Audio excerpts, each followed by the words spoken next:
proud of this and very pleased, and this is what we need to do.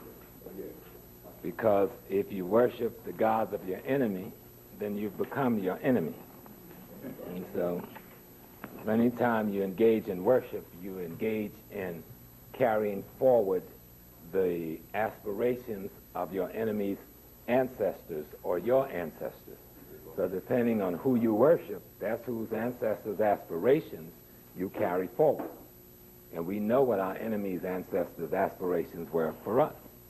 So we have to be very clear. We're in big trouble, yet we're in relatively good time. But we're not up against an enemy that's standing still and you just chip away and eventually he'll disappear. You're up against an enemy that's very aggressively trying to destroy you. And if you have been studying and staying focused, you will know that the European community is at zero birth rate worldwide. Russia expects in the next 20 years to lose 33 million people. Germany has already calculated that in the last 20, they've lost 5 million people. What zero birth rate means is that we've got more people dying from natural causes than we having birth of natural causes. You understand? Yes. And so they've created all these artificial ways of trying to give birth, but it's not keeping up. But what has resulted, not wanting to succumb to what Dr. Welsing spoke about, genetic annihilation, they're about the job of genociding us. At least keeping us at a management level, a manageable level. And AIDS has been the primary and the most effective tools they've found. In North America, it is drugs and the penal system that is the most effective tool for managing our population growth. So you have to be conscious of who you are and where you are, and no matter how much illusion you can get involved in about, you ask black folks, say, you're an African American. Oh, I'm not, I'm mixed. But nobody ever celebrates the mixed days. They only celebrate the African stuff. So Africa is the only race on earth. There's only one race on this planet. It's the African race. What has occurred in time and space is those who have deviated through natural mutilation away from the primary biological stock have been socialized to oppose nature, thus opposing God. So you have a culture of people who's in opposition to nature. If you're in opposition to nature, you're in opposition to life. And if you're in opposition to nature and life, you're in opposition to God. Well, those parts of the human family that had to succumb to the two major ice ages, and we reference them now as Europeans or Asiatics for the most part, have built a culture that is in opposition to life itself, and certainly see themselves as competitors with the God itself, and they really think they have become God. And so the very things that have made them powerful now kill them, from cancer and all kinds of incurable diseases that has resulted from the synthetics that they've created from the natural products in nature. And we too live in that ecology, the artificial ecology, so we are suffering from the same things. And because they've already also created an artificial spirituality, a spirituality that makes us think, because we add African essence to the artificial spirituality, we confuse ourselves into thinking that we got something spiritual going on. So you go to a church and be throwing down, even I got a shout, because that choir sounds so good. That's that African essence loaned to someone else's misconception of spirituality, and that convinced our lowly educated consciousness that we are projecting something spiritual. No, what we're doing is projecting African essence around something that's really diabolical and not spiritual. And so I'm going to do a lot of reading today. And Baba told me I could take as much time as I need, but I'm not going to bury y'all too much, but it's going to be a few hours. But the information is going to be at least 2 hours, maybe 3. But there's a lot of information, because we are in big trouble and we don't know why. Because if you challenge even persons in the struggle around the question of God and religion, they will still defend the integrity of Judaism, Christianity, and Islam. If you challenge them on the essence of any of those three things, they don't know a damn thing about it. They know some basic scripture, they know some basic tenets, they know some basic prayers, and they know the protocol of the temple, which is sing, shout, where you sit, and what kind of clothes you wear. They have no real ideas. Like some people tell you, oh, well, Christianity started in Africa. That's not true. They say, well, the Ethiopians have the oldest church. That's not true. You know? So we need to we don't need to lie to ourselves about our history to have history. And the diabolical Jew will never embrace Nazis to try to proclaim some relationship to their technical achievement. So why do we embrace our Nazis? And we only do it out of fear and ignorance. And so I'm going to try to address some of that fear and some of that ignorance.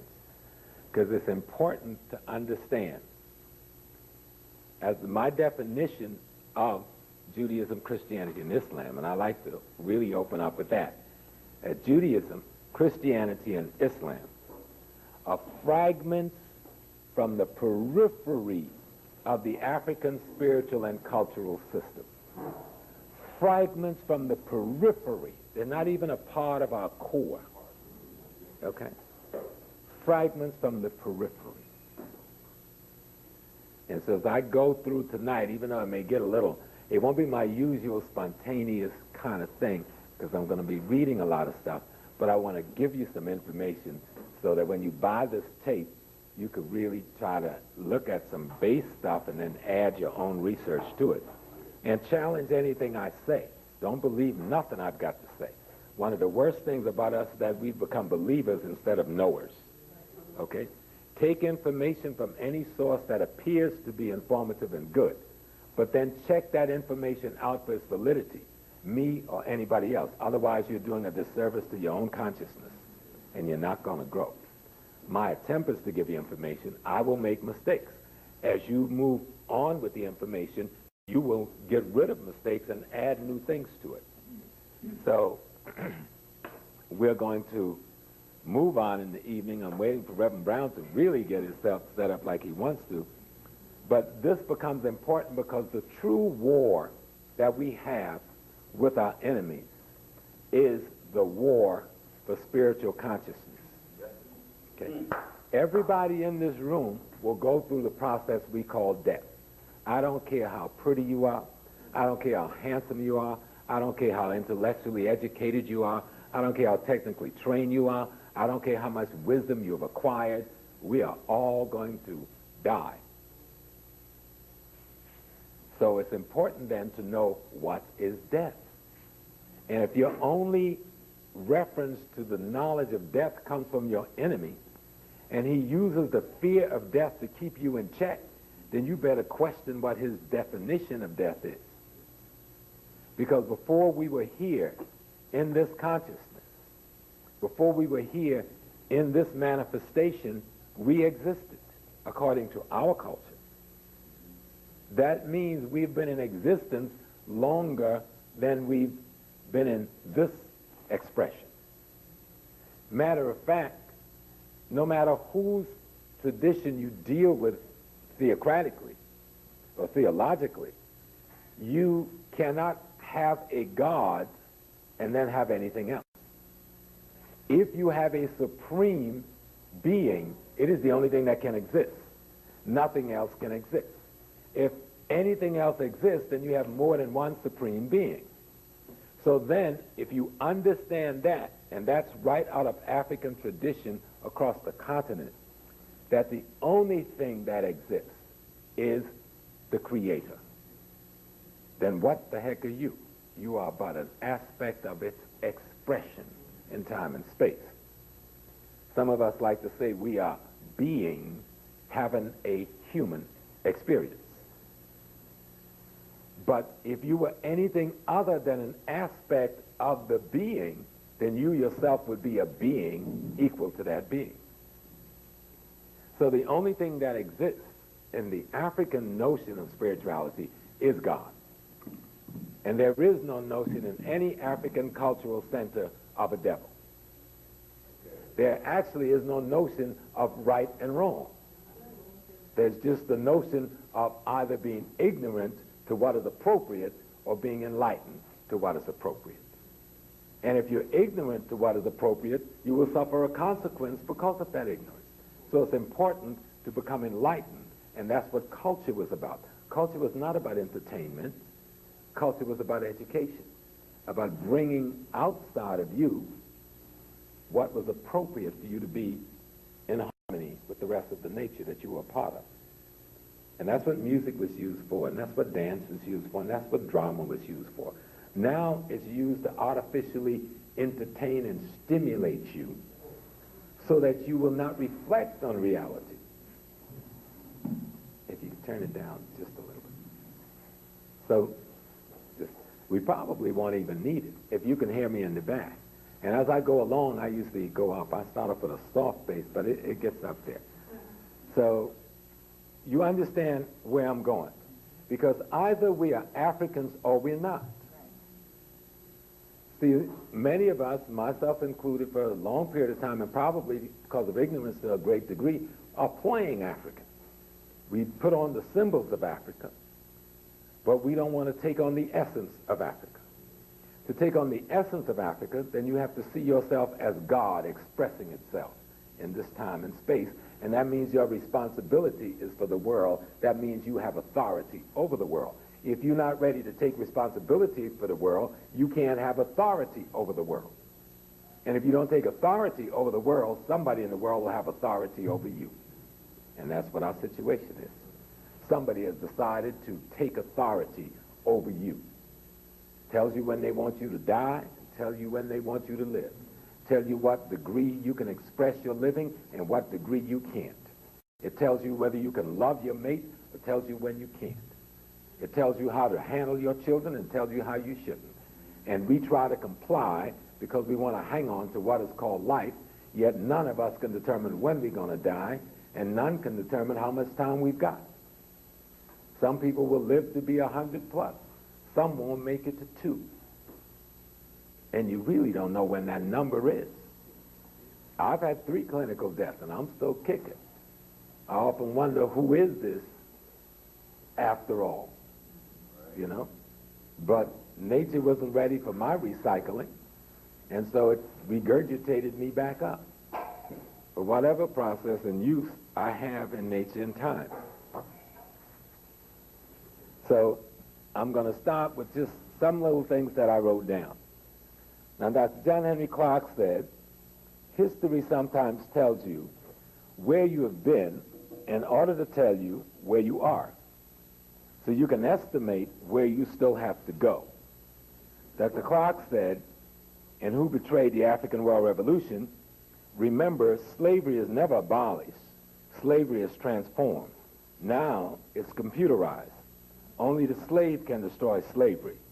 You cannot destroy slavery by becoming part of your slave master's cultural incubator. Return to an African methodology of human and societal development. That was the message that ancestors left for us, and we need to really study that seriously. I wrote this, and I call it testifying. It's just a couple of words. You are but cells in the body of God. Nothing in nature is your enemy. Only ignorance of your relationship, lacking knowledge today to build institutions. For example, we eat collard greens, right? And we said we eat collard greens because it gives us iron, it gives us this, and it gives us that, right? If you have to eat collard greens to replenish yourself, then you and collard greens are the same thing, aren't you? You eat other food to get protein, whatever, and if you can be replenished and reconstructed because your body is dying millions of cells every day and recreating new cells every day from what you ingested from the rest of the ecology, doesn't that tell you right there you are one with all that exists? And if you are one with all that exists, then the struggle should be for ma'at, harmony, balance in the universe. Every system in nature and the solar system is in your mind. Your role, your family, extended family, race or nation. Sparrows must follow the instructions of their ancestors. Instruct and inform by your ancestors. If you do not get instructed and informed by your ancestors, and you take instructions and information from somebody else's ancestors, you're going to be a mutant, like we are. We are psycho-spiritual mutants of white diabolicalism. Because a sparrow, if it took instruction from a robin's ancestor, that sparrow would be a mutant. It would be a cripple, wouldn't it? Even though they're both birds, aren't they? So in order for the sparrow to be the sparrow, it must take its primary instruction from the ancestors and the gene pool and the DNA and the RNA of sparrows. Not robins, even though they're both birds. We Africans must ask ourselves who instructs and informs our consciousness on how to be a being in this world.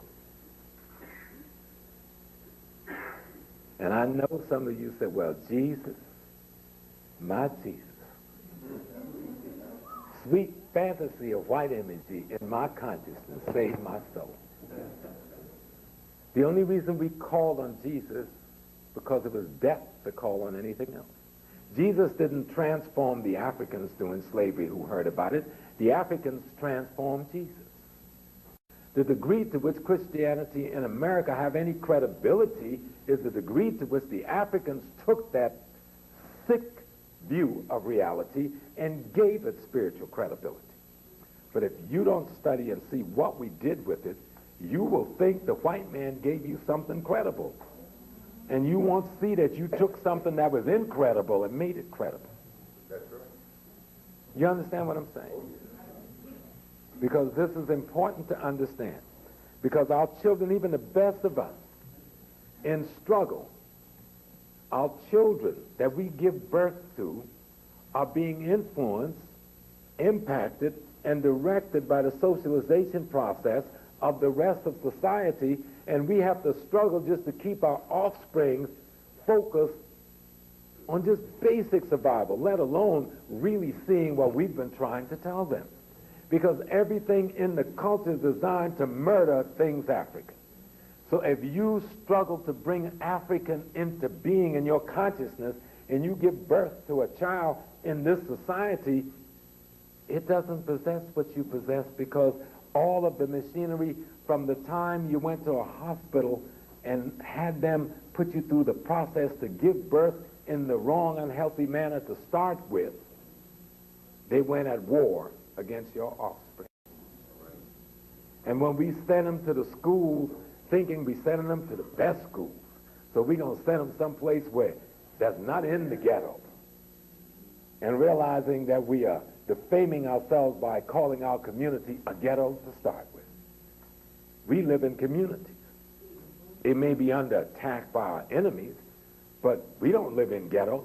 Our enemies want us in ghettos, but what are we choosing for ourselves? How are we defining where we are for ourselves?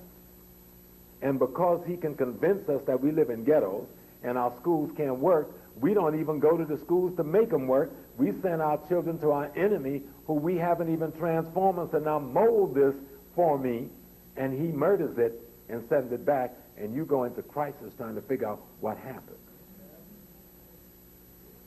Y'all understand what I'm saying? Yes.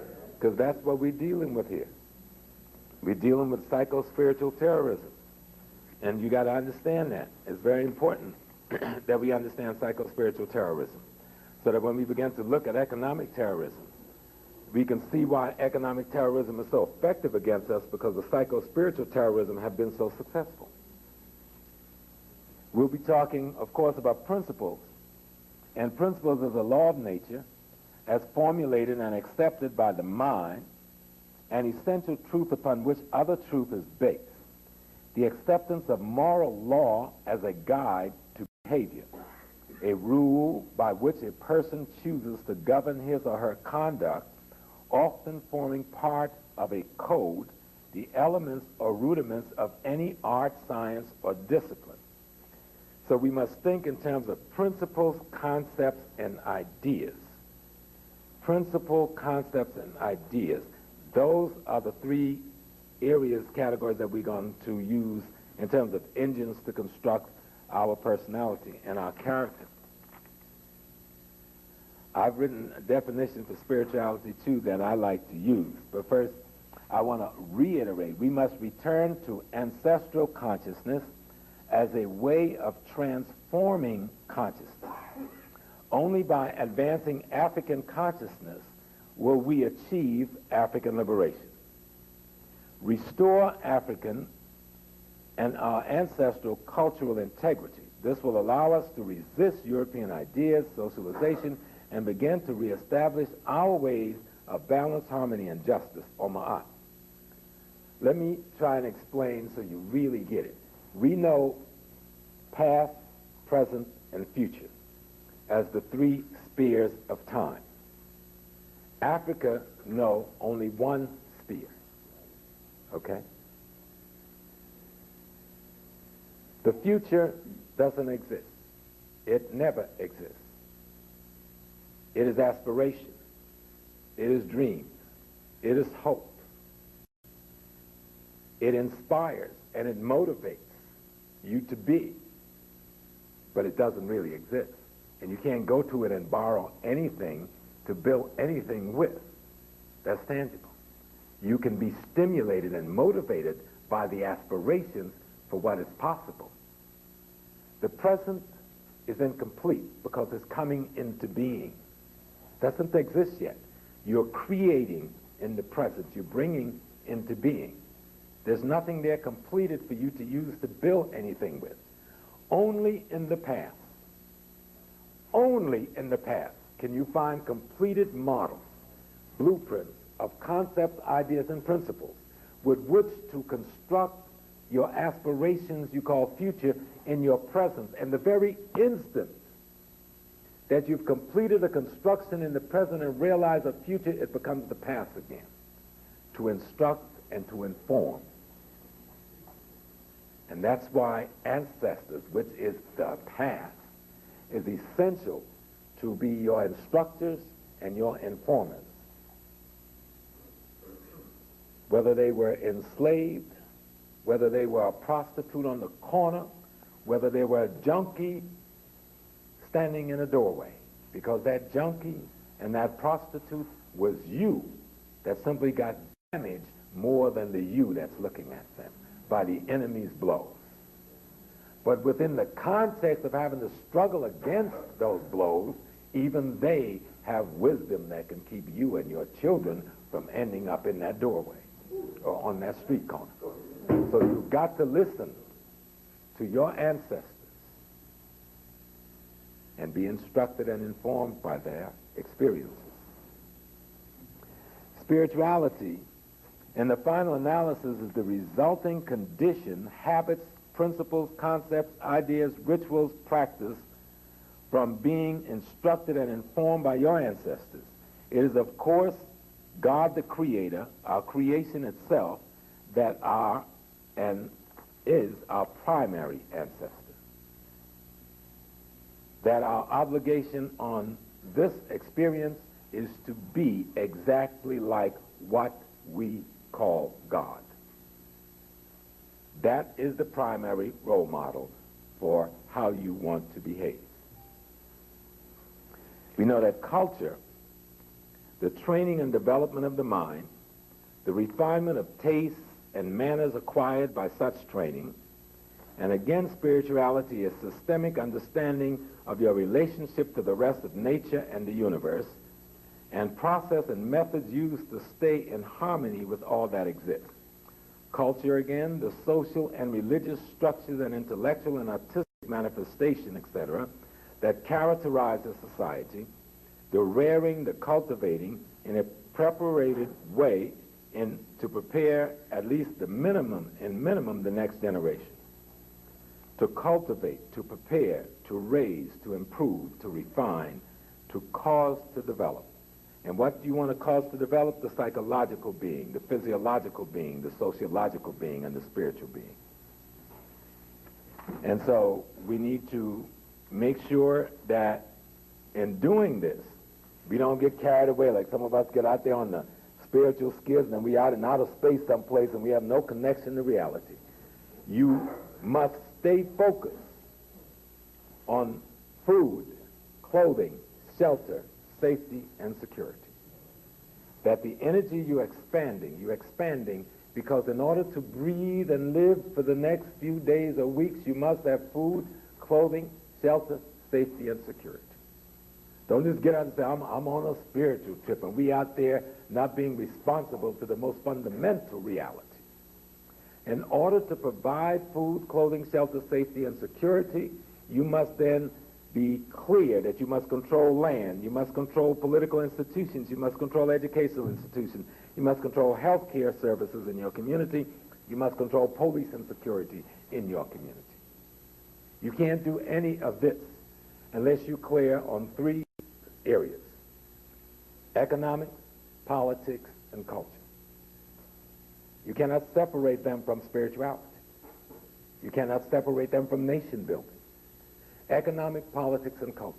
Economic is control of your ecology and what it produces and what you can extract from it. In the continent of Africa, we have diamond, gold, oil, cobalt, tungsten, you name it. But in Philadelphia, what you have primarily in your ecology is your tax revenue and your youth. And if you have not developed the wisdom to have your tax revenue that have been extracted from you in the course of 12 months, and it comes back to your state and your city in terms of earmarked money. And if you do not have the wisdom and the knowledge and understanding how to get access to that capital so it serves you for your needs, then you don't know anything about economics. I don't care what you know about bookkeeping, accounting, or banking. Because those are just tools of economics. They are not economics. Then there's politics. And we made a grave mistake in the 60s. Many of us. We drove the white man from the city, and we did not fill the political vacuum. We drove him out. Then we waited until he came back so we can have another fight with trying to drive him out again. Politics is the management system for your economics. Politics determine how you divvy up what is economics, what is extracted from the ecology as wealth. Politics makes the rules and regulations you must follow so no one violates the equitable distribution of the wealth. And then there's culture. At the center of culture is your spiritual system, and at the center of your spiritual system is your notion of God, and at the center of your notion of God should be what we don't have, a secret society that protects the integrity of the group. You can't be a Mason and be secret because the white boy controls that. You understand? So you have to spawn your own secret society, and it must come out of your notion of God, and that must come down as a long, slender black line from your ancestors so no one can penetrate that. You see? That is your army that protects the integrity of the group that no one can touch. You may hate the mafia, but Italians love them because that's their army. They protect their integrity. Culture instructs and informs your politics in whose interest the economics must serve. You understand? Economic, politics, and culture. For the purpose of providing food, clothing, shelter, safety, and security for you, your extended family, and your greater nation. Grasping the notion of spiritual consciousness, returning to instructions and information from your ancestors. And the way you do that is through reading books, through traveling, through listening to the oral tradition, through listening to our music, through studying, through learning how to dance, through learning how to meditate and accessing what's already in your own consciousness. Those are the ways you commune with ancestors. To come together as you do in this temple and share your energy and share your different experiences and allow the experience of your different ancestors to manifest in the sphere with information that's useful to others. That's how you learn to commune with your ancestors. Don't get confused that you can burn a couple of candles, and if you burn a yellow one and a white one and a blue one, and you got the right incense, something gonna float down in the sky. Ogun gonna come down wearing some sword and stuff. Ogun is an aspect of your consciousness when realized. There ain't nothing out there. It is also in the greater ecology, yes, and in the greater cosmos, but you can't even realize it out there until you realize it in here.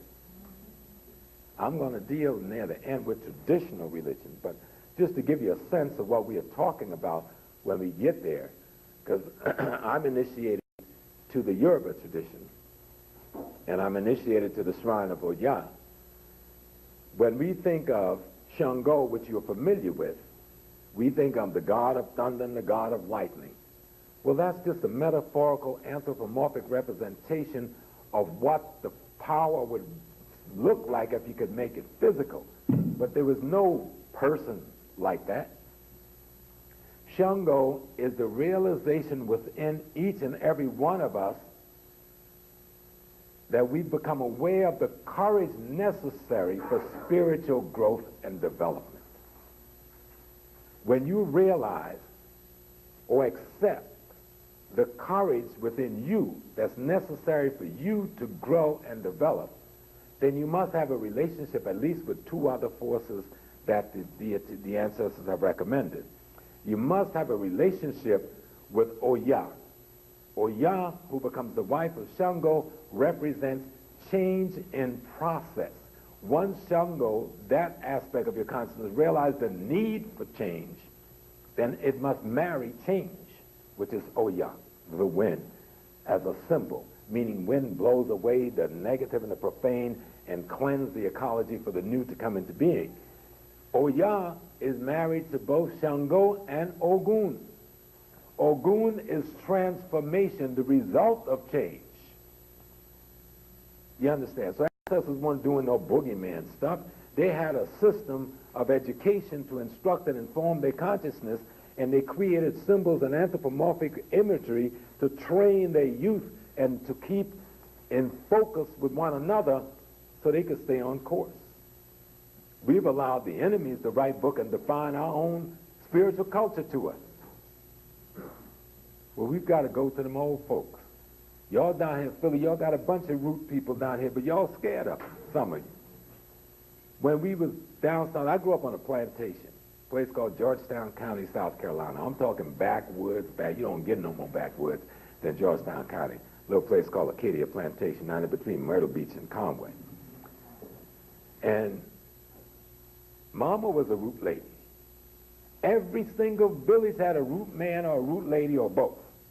And everybody understood the limitations of Western medicine, okay? Even white folks came to black folks, and they had a thing they'd tell Mama, well, Miss Pigeon, that's what they call Mama, her name was Miss Pigeon. Her name was Mary Magdalena, but since the Christians said Mary Magdalena was a whore, she changed her name from Mary Magdalena to Susan and took her dead sister's name, who had drowned, and the community knew her as Miss Pigeon, you know, the bird lady, because she was the juju lady, you know.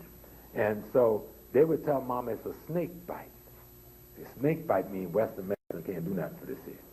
The snake referenced voodoo, because the great symbol of voodoo is the snake, the python, which was a symbol of the universe itself, as the snake bites its tail and create eternity. So, a snake bite, that only African stuff can cure this. And all over Philly, you got root people.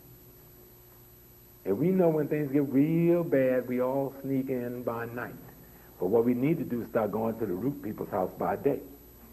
We need to legitimize and give credibility and then put demands on them who are not doing it the way it should be done, that they need to begin to do it the way it should be done. Because as perversion comes up in any society, and a culture is forced to pervert itself to survive, it will become a perverted expression of itself.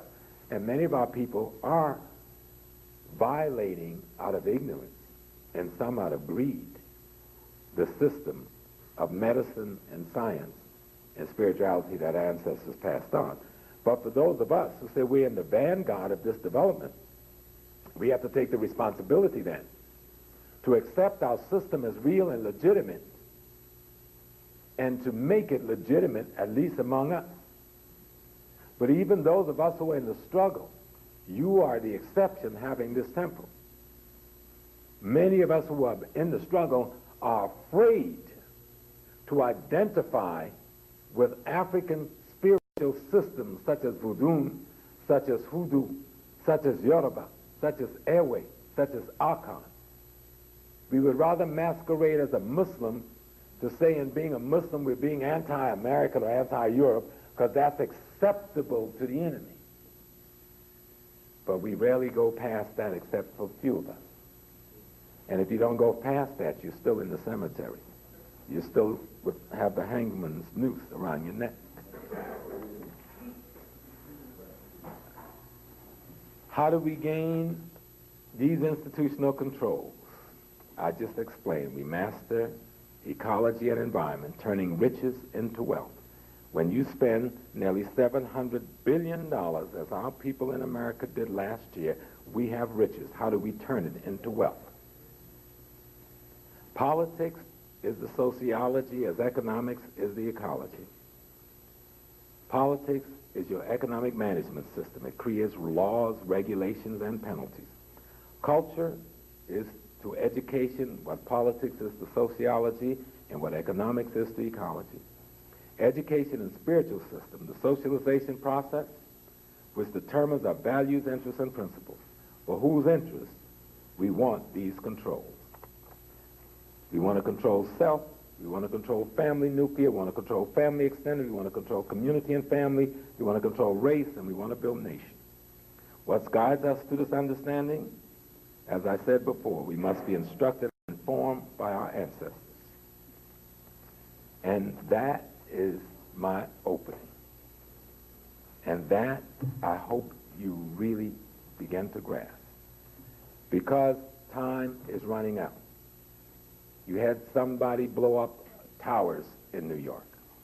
They got you chasing a Mr. Bin Laden all over the world who may never have existed to begin with.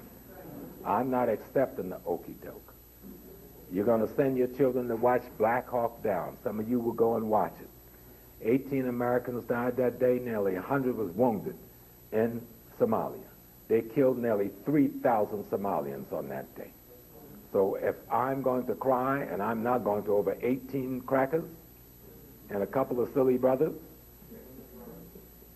let me first mourn for the nearly 3,000 Somali, mostly women and children, that they slaughtered with their machine guns from their Black Hawk helicopter that does not discriminate when you're firing into a crowded civilian area. And I'm sure in that movie they're not going to explain that to you.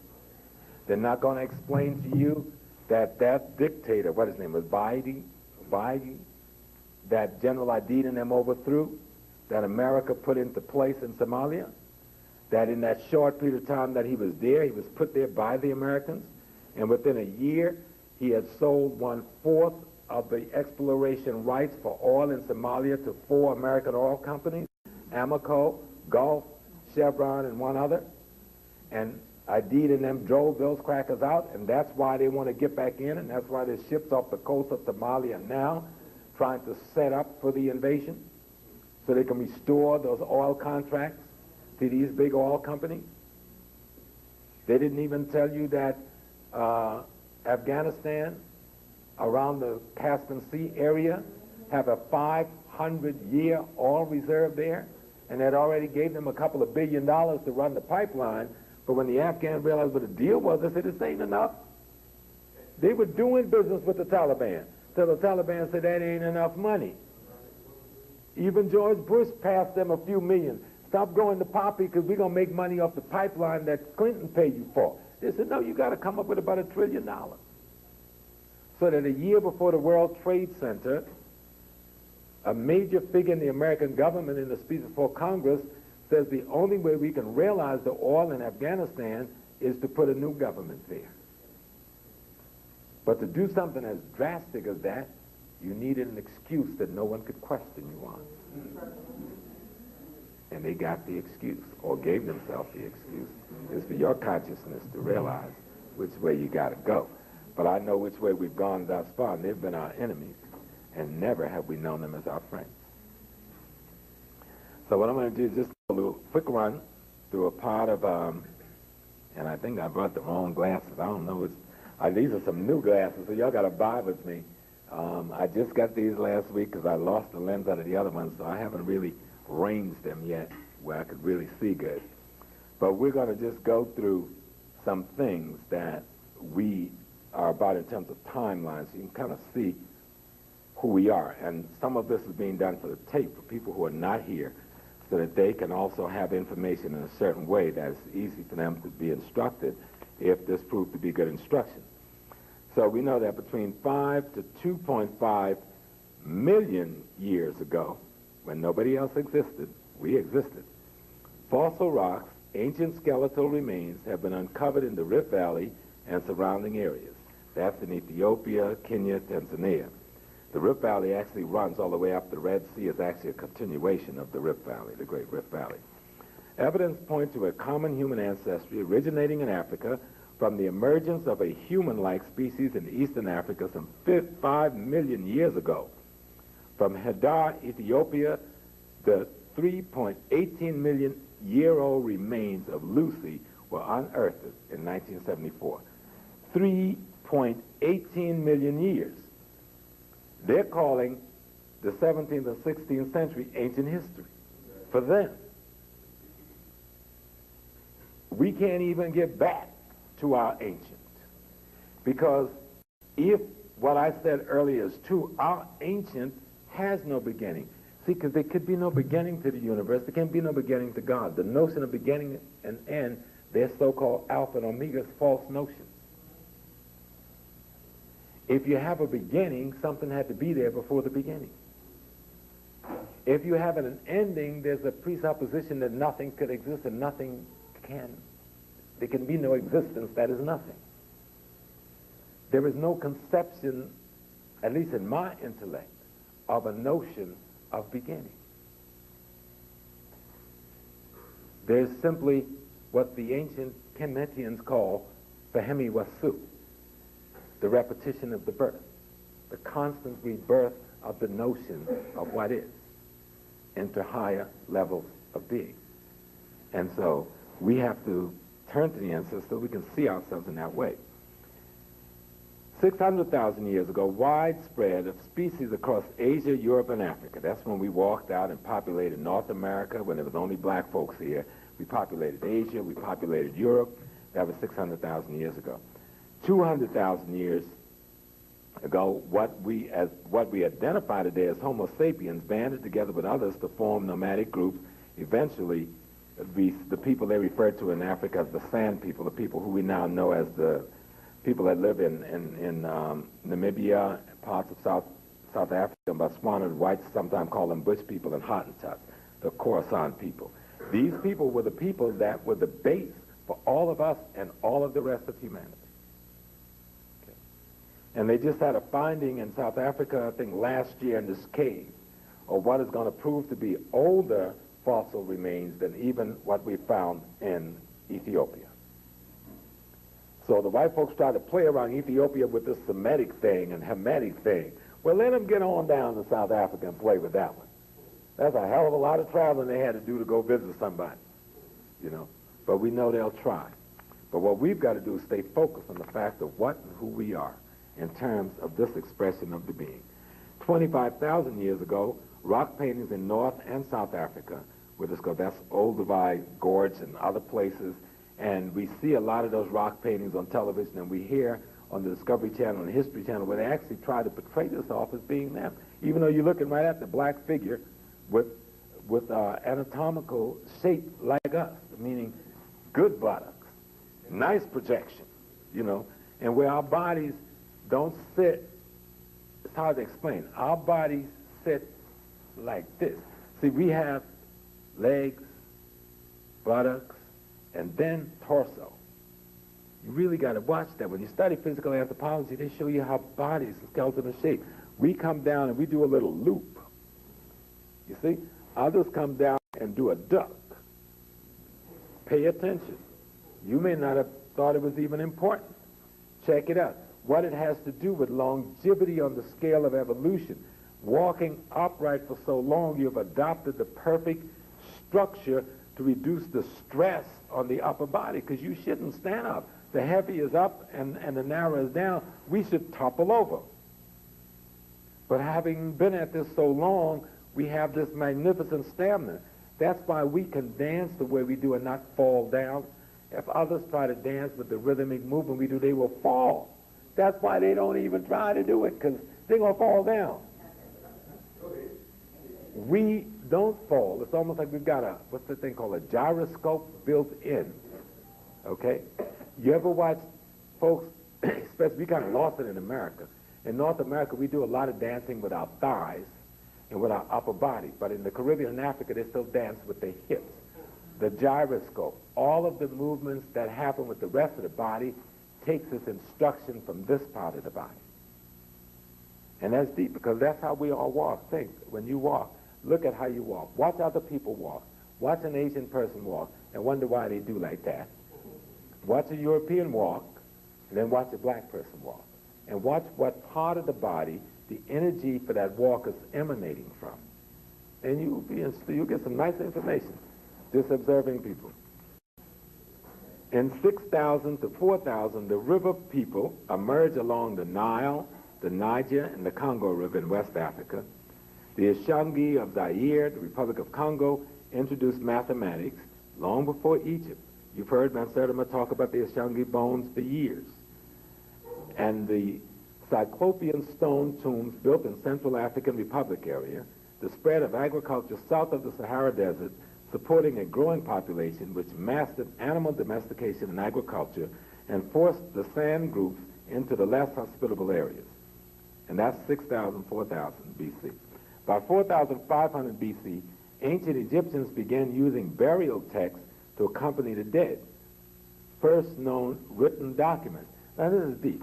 Now we know by 4,500 BC they're doing this. That meant they had to be at least 4,000 or 5,000 years getting to that. Because you don't just wake up one day and say, okay, I'm going to write. We know we invented writing, and they know it. If you read Plato, they always give us in college the Republic, which is supposed to be Plato's work as edited by Aristotle. But there is a piece that they attribute to Plato, and it's called the Phaedrus. And if you read in the Phaedrus by Plato, in Phaedrus, he says that the Africans gave the world, he's calling us Ethiopians, which is a Greek word for burnt things. He said the Africans give the world, and he names truth, and he says mathematics, and he says, he names a number of the other things, all of the sciences, geometry, etc. He says, but the greatest science of all that they've given to the world is the science of writing itself. Now they've got this in their archive from their main man, and they're still running around running some Hammurabi stuff down, running some Greek stuff now. You understand? And this is their main man telling them this. And if you read all of their literature, from Thales, which is mostly oral tradition that was later written down by others, to Aristotle, they all proclaim the Egyptian to be black, sable. All of them do. And if you go to Egypt today, after you walk past the Serbs and the Tunics who was brought in there by the Turks as slaves, who you now call Arabs, and you walk past the Turks and the other Eurasians, and you get down to Aswan, you begin to see the only Egyptian that's truly there, the black folks. And they are under the feet of this ruling elite of Eurasians who use Islam as a pretext to conquer Egypt. When I get to Islam, for those of you who had a little Muslim background, you know what I'm talking about. And to correct what Brother Brown said, I was never in the Nation of Islam. I was only a member of the Muslim Mosque Incorporated that Malcolm founded after leaving the nation. And after his assassination, I became imam over that mosque. And I got a chance to go over to the east relative to where you're standing in the west. You understand? Because if you're in China, east is America, you know. So, so I went over to relative east, to Mecca, and had quite an experience with those invaders' children. And they are the invaders' children. And even their own literature, their prophet says, I come not to bring a new religion. I come to restore that which was here in the beginning. That means he comes to restore the integrity of African culture. So why are we then dealing with somebody else's culture? Otherwise, are they saying their prophet lied? You know? And even if he had said something different, I would then be accusing him of lying. But since he did say something appropriate, I find it acceptable. I could use that. We could work with that. You know? By the time we reach 4,000 to 1,000, ancient African civilization of the Nile valleys are well established and flourishing. And it's important that we begin to understand timelines. Timelines is very important because European can play a real deep trick on you. Most of what he's done has occurred in the 17th and primarily in the 1800s to today. But he'll make you think it happened way back. And most of what he's done is to innovate on stuff that he learned from your scientific texts and literature. Okay? Until nearly the 1700s, the only textbook on medicine and surgery in Europe was written in Arabic. But don't get confused, because Arabic is our language. There is no Arabic race. The word Arab connotes people who live in the sand, in the desert. It's not a connotation to race. It's a connotation to ecological location. They have turned it into a connotation to race. But the only place you can find a reference or roots to the Arabic language is to look at Medunetcha, right? That's hieroglyph, right? The drawing language, the picture language. That language was put together by the African elite for the illiterate African masses so that they could comprehend the same thing that the elite could comprehend without having formal education. By using symbols from the ecology to express concepts, ideas, and principles, you didn't have to go to college to know what the elite was talking about. This language out of which Hebrew flow is the technical language and the scientific language of Medunetcha, which is referred to as the Hieratic script. Okay. And then there is this one, the Demotic script, which is Arabic. Aleph, Bat, Ta, Ta, Jim, Ha, Ka, Dal, Dal, Raz, Za, Sin, Shin, Sa, Dot. All of them are contained, plus many more symbols than they use, in the language that they call the Demotic script, which is really the Muratic script of Sudan, which precedes this script. You understand what I'm saying? If we don't grab and get an understanding of how they've been playing with us and playing us, our ancestors and our scholars have given us the information. We got to do our own research. I'm like skidding over the top of the water, at least letting you know there's some water here. But you got to jump in there and go swimming. You understand? You got to get yourself a diving course and get your scuba diving gear and get on in the pond and get busy comprehending the area that most affects you and that you have the skills to do the most with to transfer ideas to others. This language, you will not find this anywhere else in the world before you find this cursive form of writing in the Sudan. It is the Sudan that the ancients used to call Ethiopia. We've confused the mulatto Arab class that have dominated Ethiopia in the last century as the prototypical Ethiopian. No, the prototypical Ethiopian looked more like, all of us in here too like, to be the prototypical Ethiopian. This brother with the blue shirt right there, you've come close. When Mengistu got into power, they made you think they moved on him because he was Marxist. They moved on him because he was the first true Ethiopian to head Ethiopia in centuries. And we don't want to be confused now about Ethiopia giving us Christianity, because I'm going to get to that in a minute. It was the white folks that gave Ethiopia Christianity. See, the Byzantines put Christianity there, and they headed the Ethiopia church until very recent times. And after the Byzantines fell to the Turks, then the Ethiopians got their prelate or church leaders from the Coptic white-skinned church of Egypt. It wasn't until Haile Selassie, Menelik tried in Haile Selassie, that they began to have their leadership come from Ethiopia itself. But the church that we call the Ethiopian Orthodox Church is really a blackanization of the Byzantine church that resists joining the Catholic Church. There is something peculiar about what the Ethiopians and the Coptic did, because the notion of the oneness of God is an African notion. It was the, I need to read that so I can get the details, but I'll give you an overview real quick. See, it was the Catholic Church and the formation of the Roman Empire that brought in this Jesus, the Son of God routine. Prior to that, for the first 325 years, all the people who lived during the period and knew a brother who was out here struggling for liberation of his people never saw him as a son of God in that context. When they said son or daughter of God, they were talking about all of us, any of us. And what they were talking about was not so much a biological manifestation, but as a spiritual character quality manifestation, behavioral manifestation.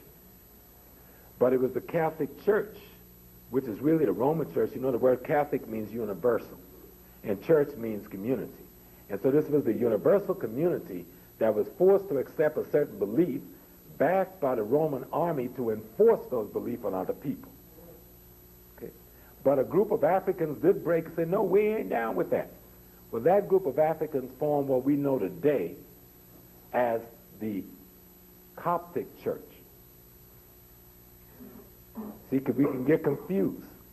The Coptic Church of Egypt, which is now dominated by Eurasians, in the north at least, is closer to the original proposition that we had as a religious presentation than the Ethiopian church, which is the Byzantine church, who accepted the proposition of the Son of God, but refused the leadership of the Roman prelate in Rome, saying, yo, no, you over the state, you ain't going to be over our church.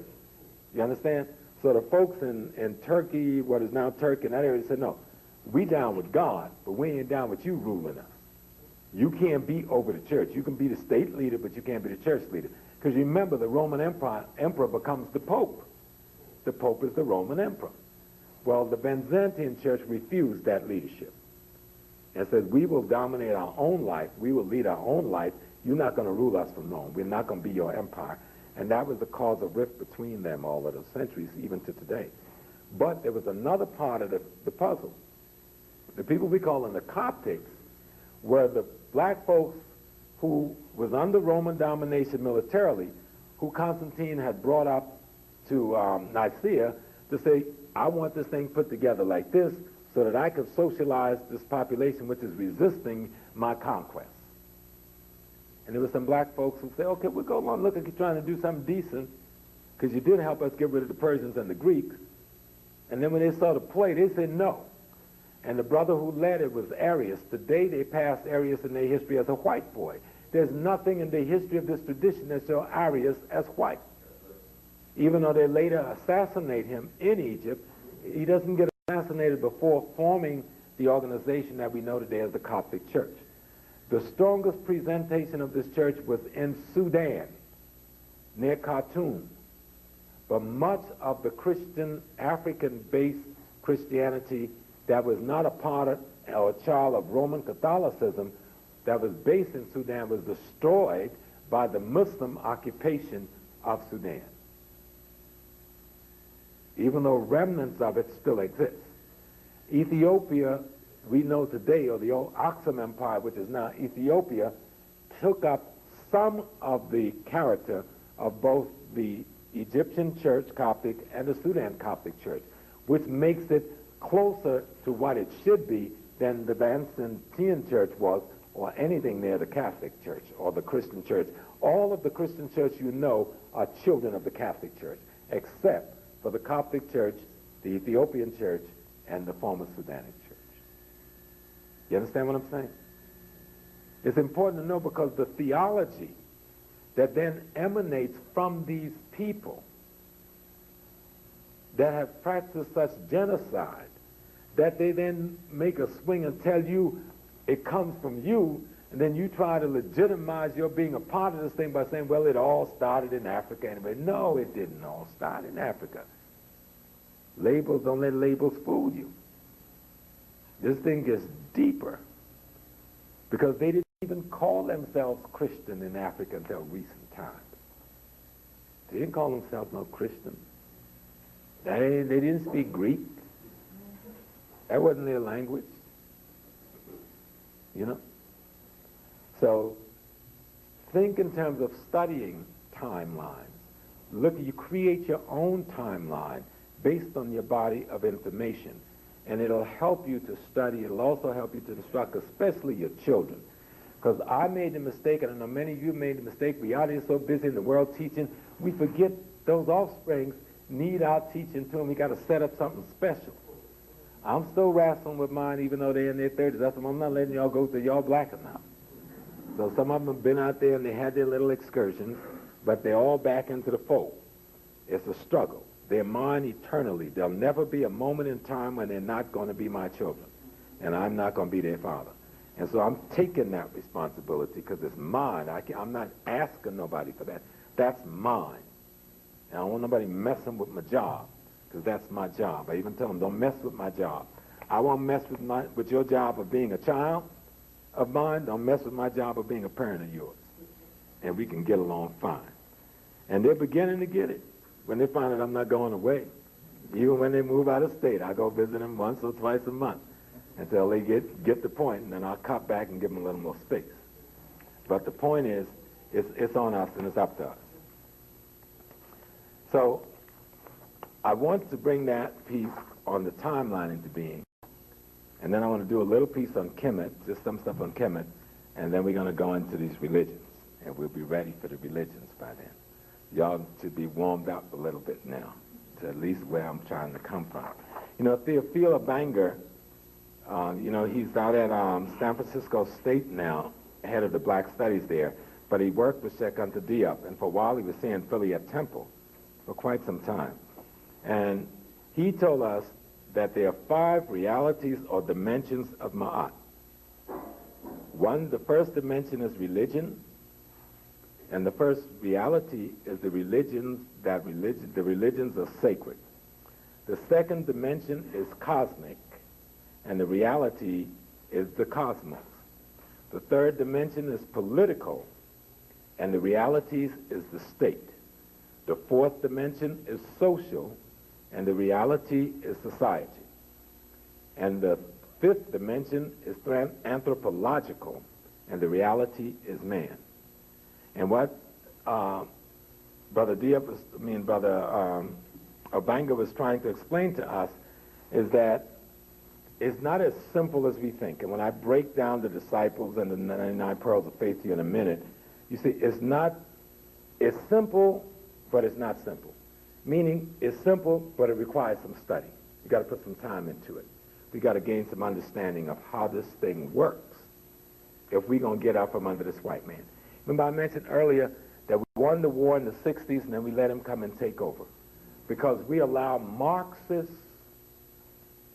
consciousness to direct the black struggle. European Marxist consciousness dominated our attitudes so that when we ran the white policemen out of our community, we then told the black youth, don't become a pig.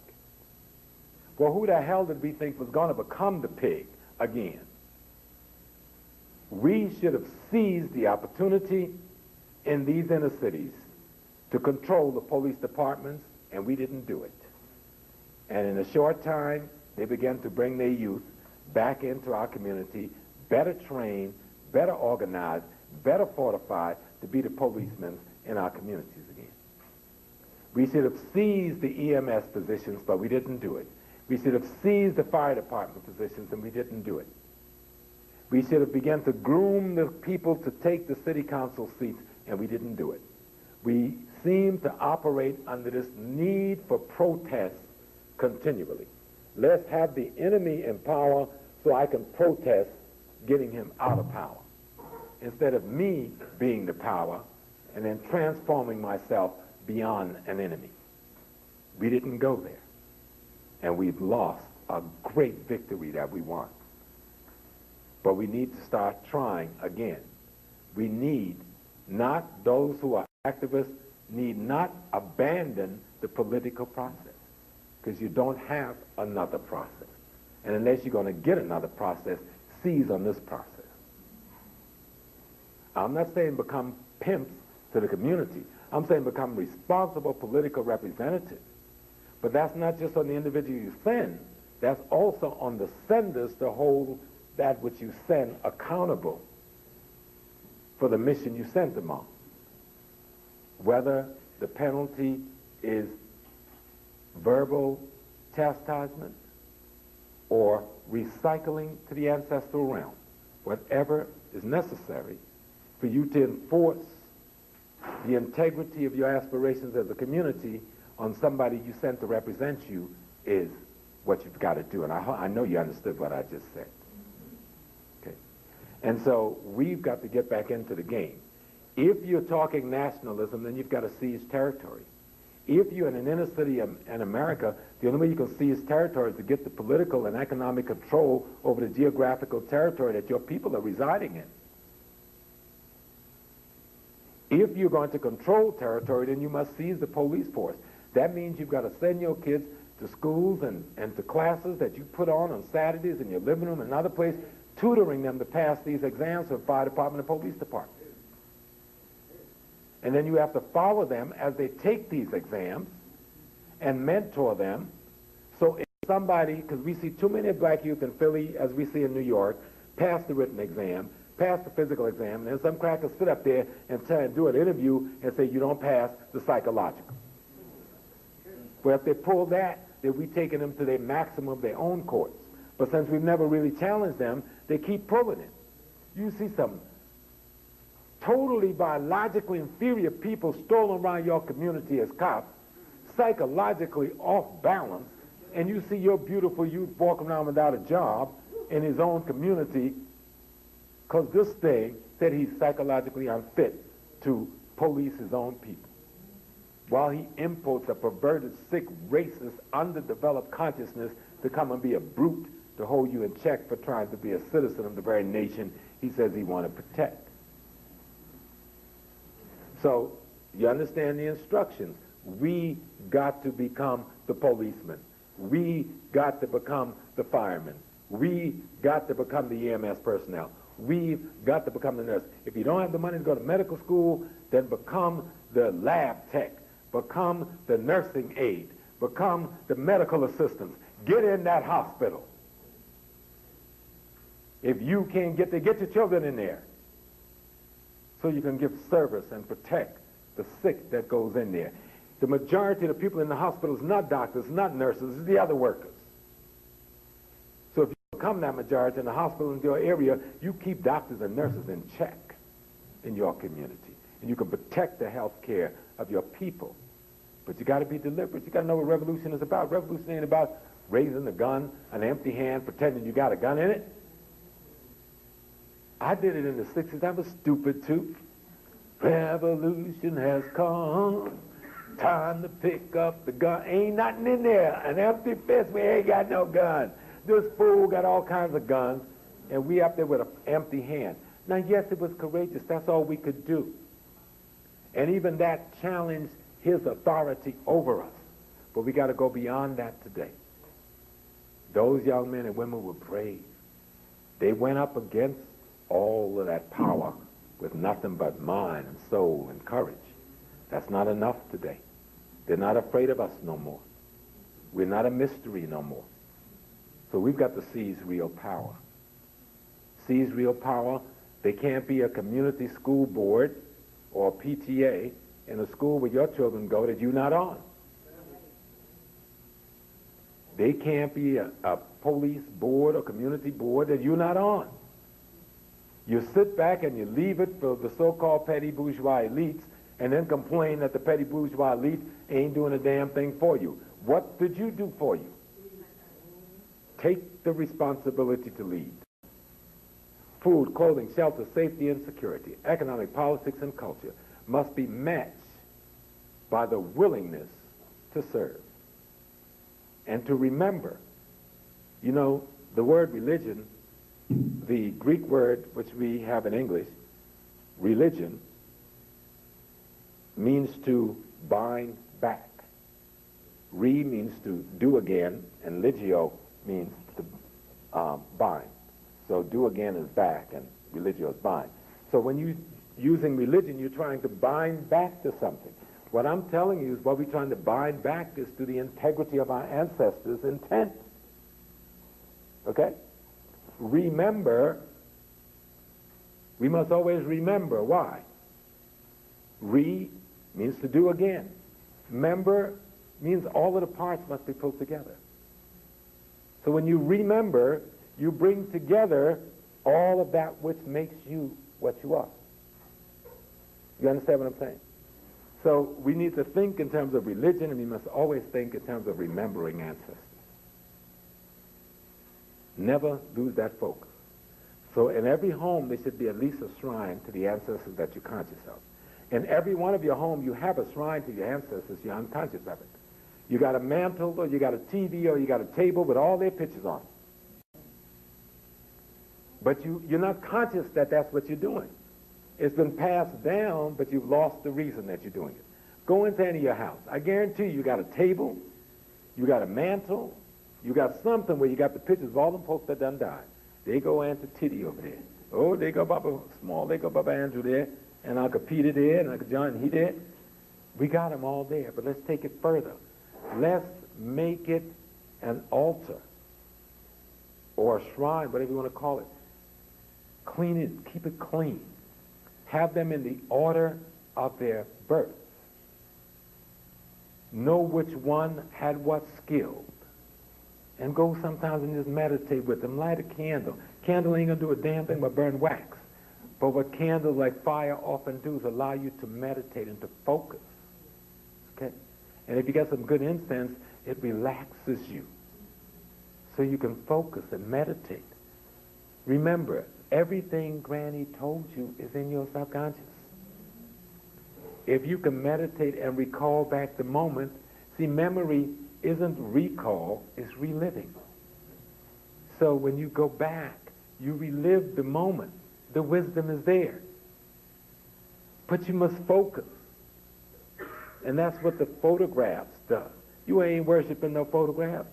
You're focusing on the image that possessed the wisdom that was shared to you as knowledge that you want to recall. We should have it as one of the things we do. Do you understand? And don't let somebody tell you, oh, y'all worshiping these idols.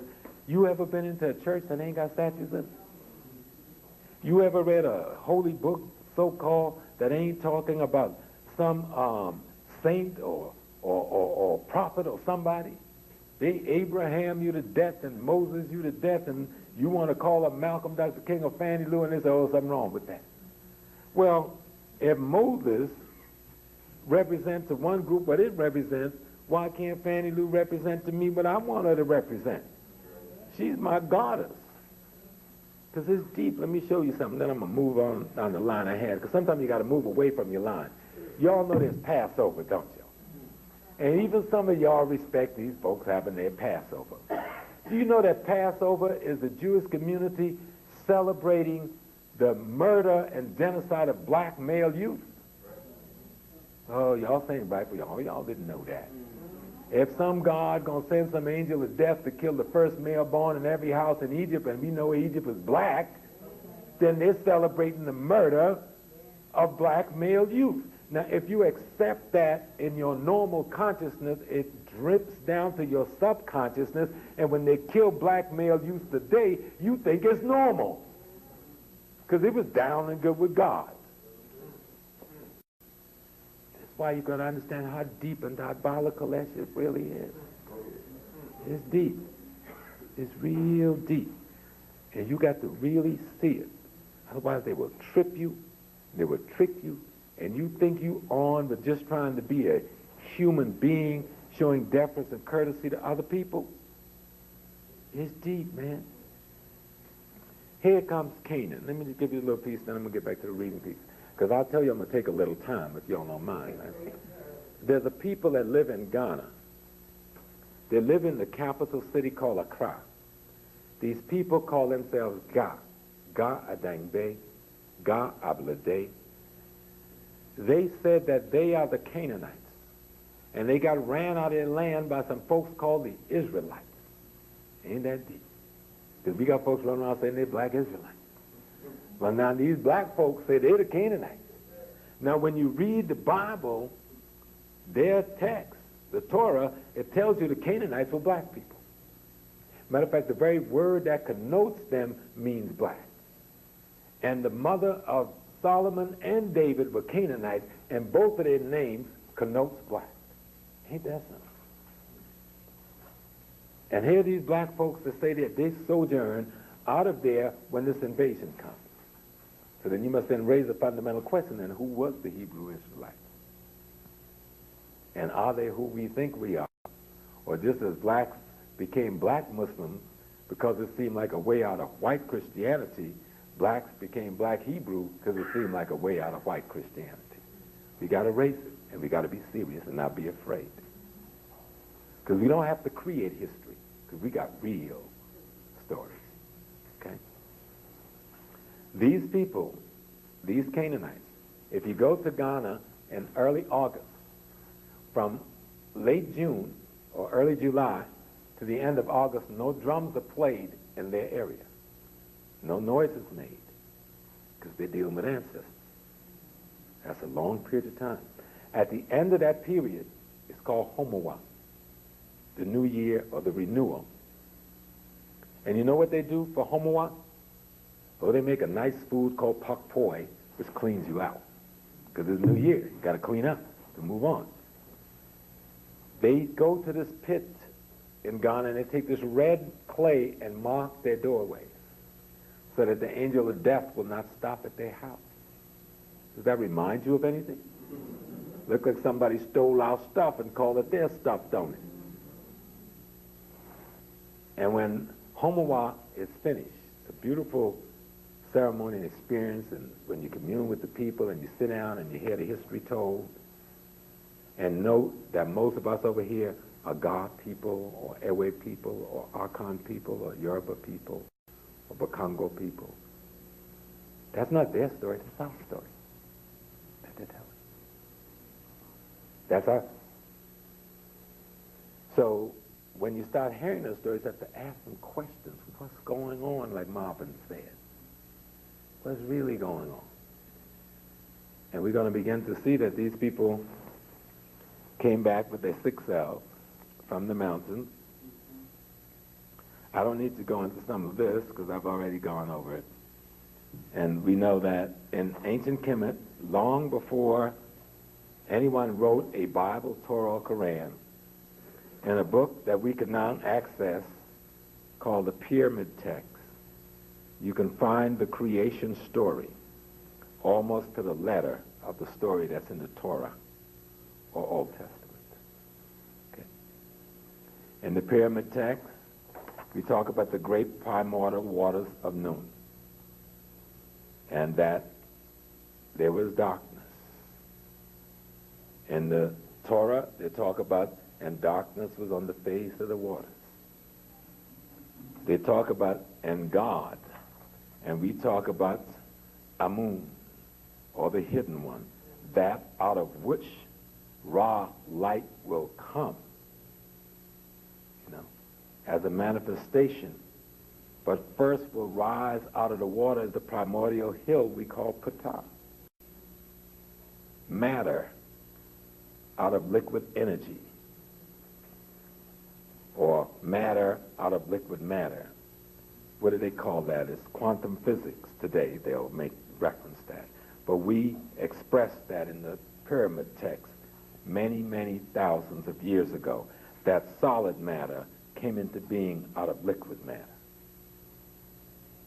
and the interaction between the moisture and the energy and the matter produce the enzymes that produce what we call life on the planet in the form of shu, air, tefnut, moisture, geb, earth, nut, the energies that we call the sky, because there's no sky, you understand? This is different forms of energy giving us the light. Out of that, we get Osiris, Isis, Set, and Nephthys, the prototype for the human family. This Genesis story, which I didn't go into, but I've referenced where you can find it in the pyramid text, is at least 6,000 years older than Torah. So those who wrote the Torah lived in the land where this was preached every day, and don't tell me they didn't hear it. We know that the 10th commandment comes out of the 42 admonitions of Ma'at, which is a part of 142 admonitions, which is a part of at least 400 admonitions. So that somebody took 42 and synthesized it into a very elementary 10.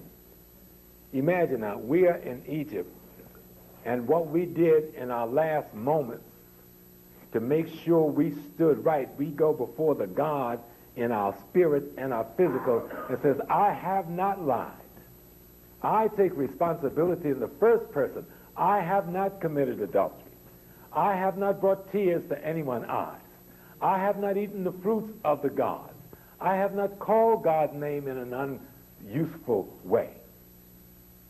But if you're primitive, you says, you shall not do this. And you shall not do this because the child is being instructed. But the parent is saying, I have not done this thing. Yet they want to play you off so you don't even see it. And sometimes we pretend. Those of us, many of us in this room, we've known for years about Ma'at. Because I know many of the faces they have seen for years as we've struggled. But even we, feeling alone, have hung on to their 10 rather than master our 42. Even we alone have stuck to just lip service rather than inculcating it in our character and let it become a manifestation of our behavior. You understand? So it is important that we realize, I see the young people in the back. I'm 56, 57 soon. I'm going to be checking out of here soon. Most of us who are in our 50s, we ain't going to be here 50 years from now. Maybe one of us, maybe. We will be with the ancestors. We will again become zinc and iron and iodine. We will become the dust. 90% of the water in us will evaporate even through the coffins they seal us in and go back into the sky as cloud and rain down as water to be drunk by those who are unaware of the consumption of other human beings.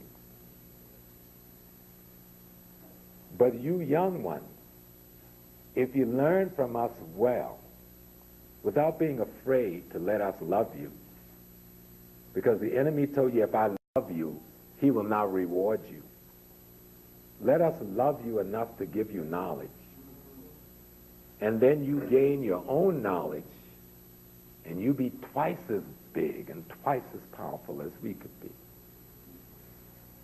And then we will feel safe when you give birth to us again in your intercourse, because that's how we come back, as you've come back. You give birth to us. We were called into being by our parents. We will call them back into being. I was so surprised that my mother, who passed in August, told my youngest daughter, she says, I'm not afraid to die. She says, you know, I was afraid a few years ago. She says, I'm not afraid to die. This was 2 weeks before she died. She says, because Mama, that's my grandmother, her mother, called me into being, and Papa.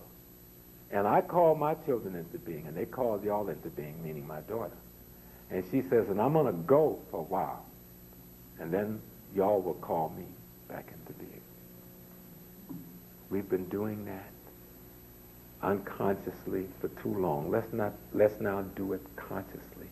That's why there was so much emphasis on ethical, moral character, so that you can be the physical, spiritual, healthy creature that would call into being a physical, spiritually healthier creature than yourself, so that he could stand against the forces of destruction. If you watch that movie, The Mummy, you will see the attack upon us that's subliminally going down. But it's not just a movie. They are informing their people on how to view our expressing ourselves as ancient and Kemetic people.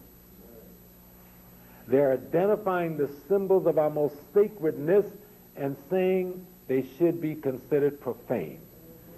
They're telling their people, never allow this wisdom to rise up because it will destroy you, so you must destroy it despite its wealth. You remember when they go in the chamber with all the wealth?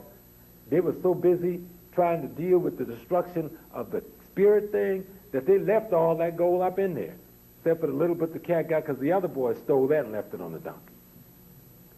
The thing is, more than all the wealth he possessed is destroying his essence. And they set out to do that. If you remember Stargate, not the TV series, now the movie, they took the most sacred symbols of Kemet and demonized it. Because that's the point, we were at our high point, ASCAC, and this going on and that going on. They had to put a stop to that thing. They had to dampen that. So they understand they don't have to send with the guy used to ride on the horse and go warn people. They just put it in the movie, and they reach their people. They put it on the internet, and they reach their people. You've got to understand, you think you go out for entertainment, that's them sending a message to white folks and to whatever Negroes they can get to listen in their confusion. So you got to be conscious. You got to be aware of this thing. Now let me try to cover a few more things. I want to look at this piece concerning, I did deal with the Ethiopian question, but I just want to tell you the year. It's important that you do have the year. The Ethiopian Orthodox Church, also called Ethiopian Church, in Ge'ez, Tiwahadu, independent Christian patriarch in Ethiopia, holding to monophysite. And that's the notion of there's one God. He has no son. He wasn't given birth to by none. The same notion that Muhammad, when he traveled in Egypt and Ethiopia, taking Qadisha caravan, learned about and established Islam as a result of.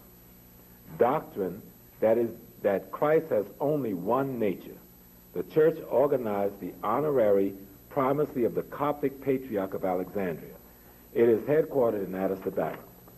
Ethiopia was Christianized in the 4th century A.D. by two brothers from Tyre, and then they named them.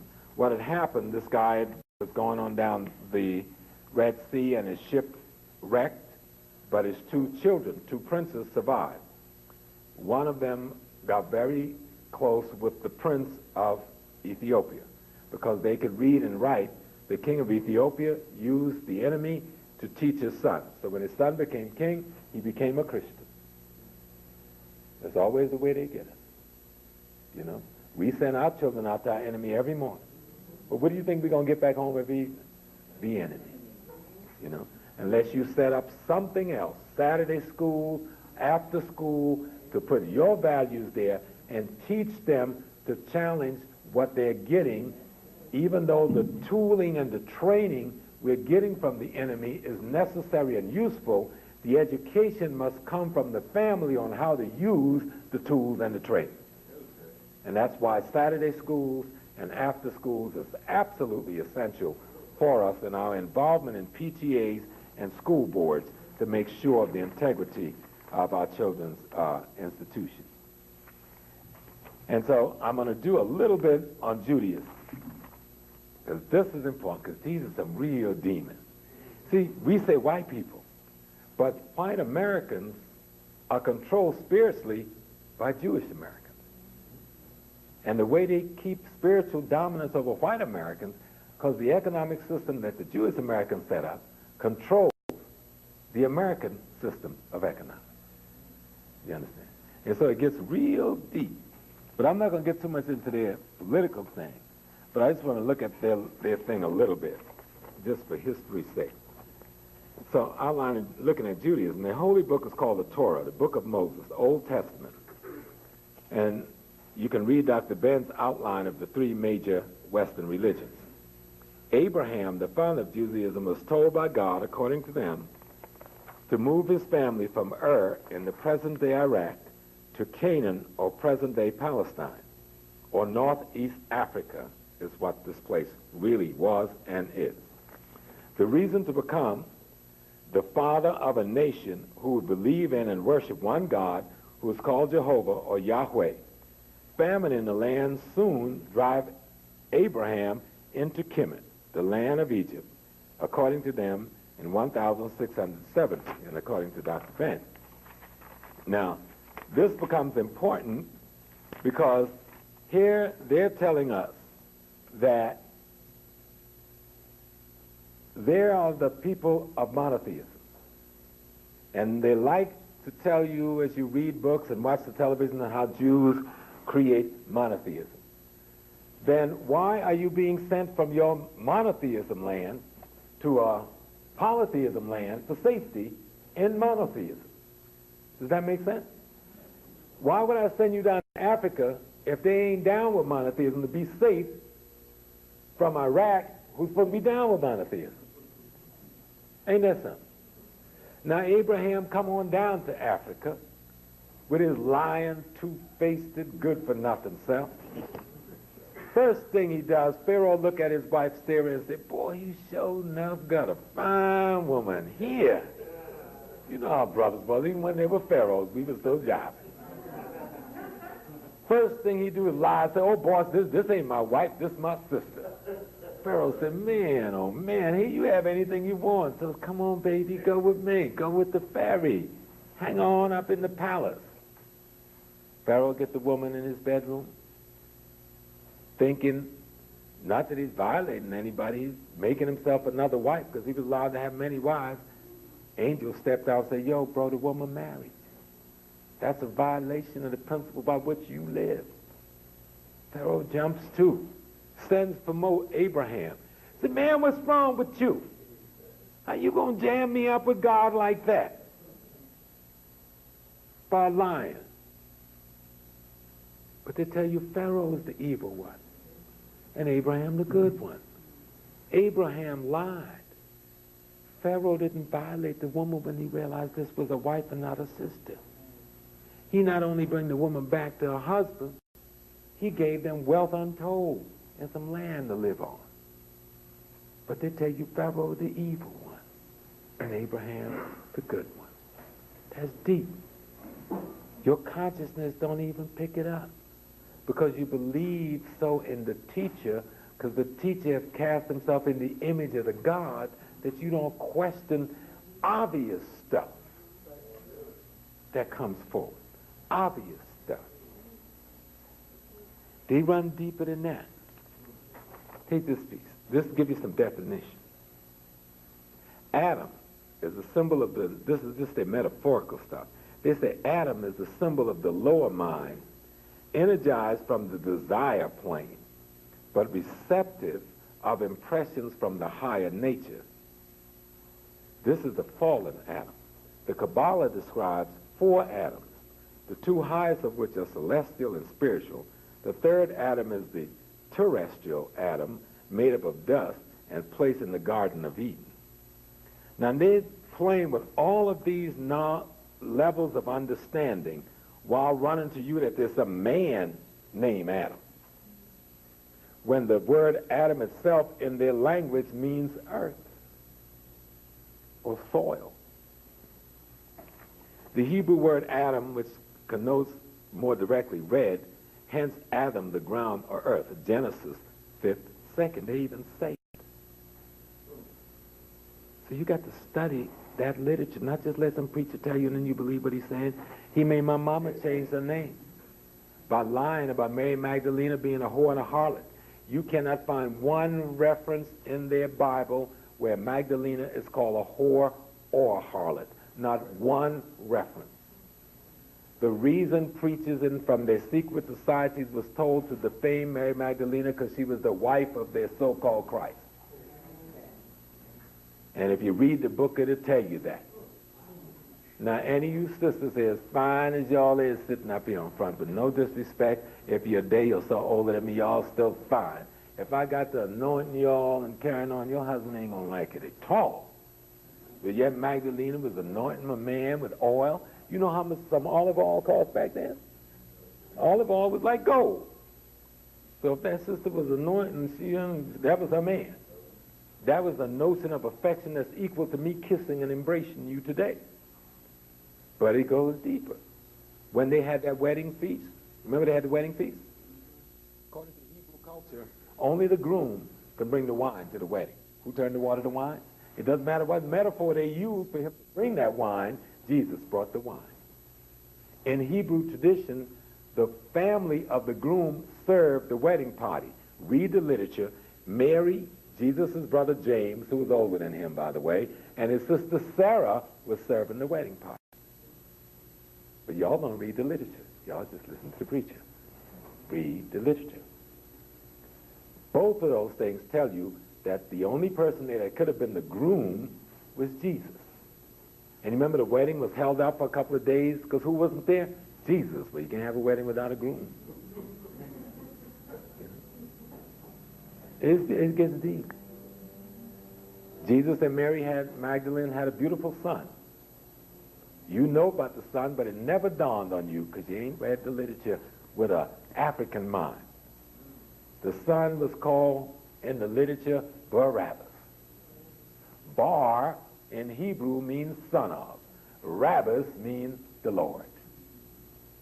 They just throw it right up in your face and you missed it. Barabbas, son of the Lord, was set free while the Lord turned himself in to die. Isn't that what a father does in African culture?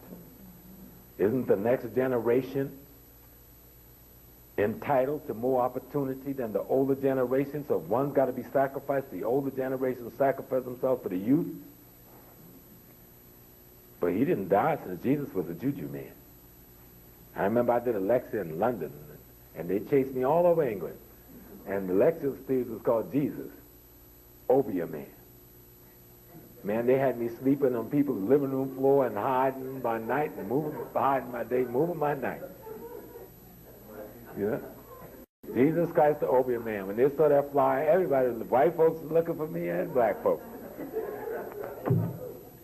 But Jesus was an Obeah Man. All African priests, all Egyptian priests had to learn the fundamentals of science, psychology, and medicine. Jesus was trained in Egypt.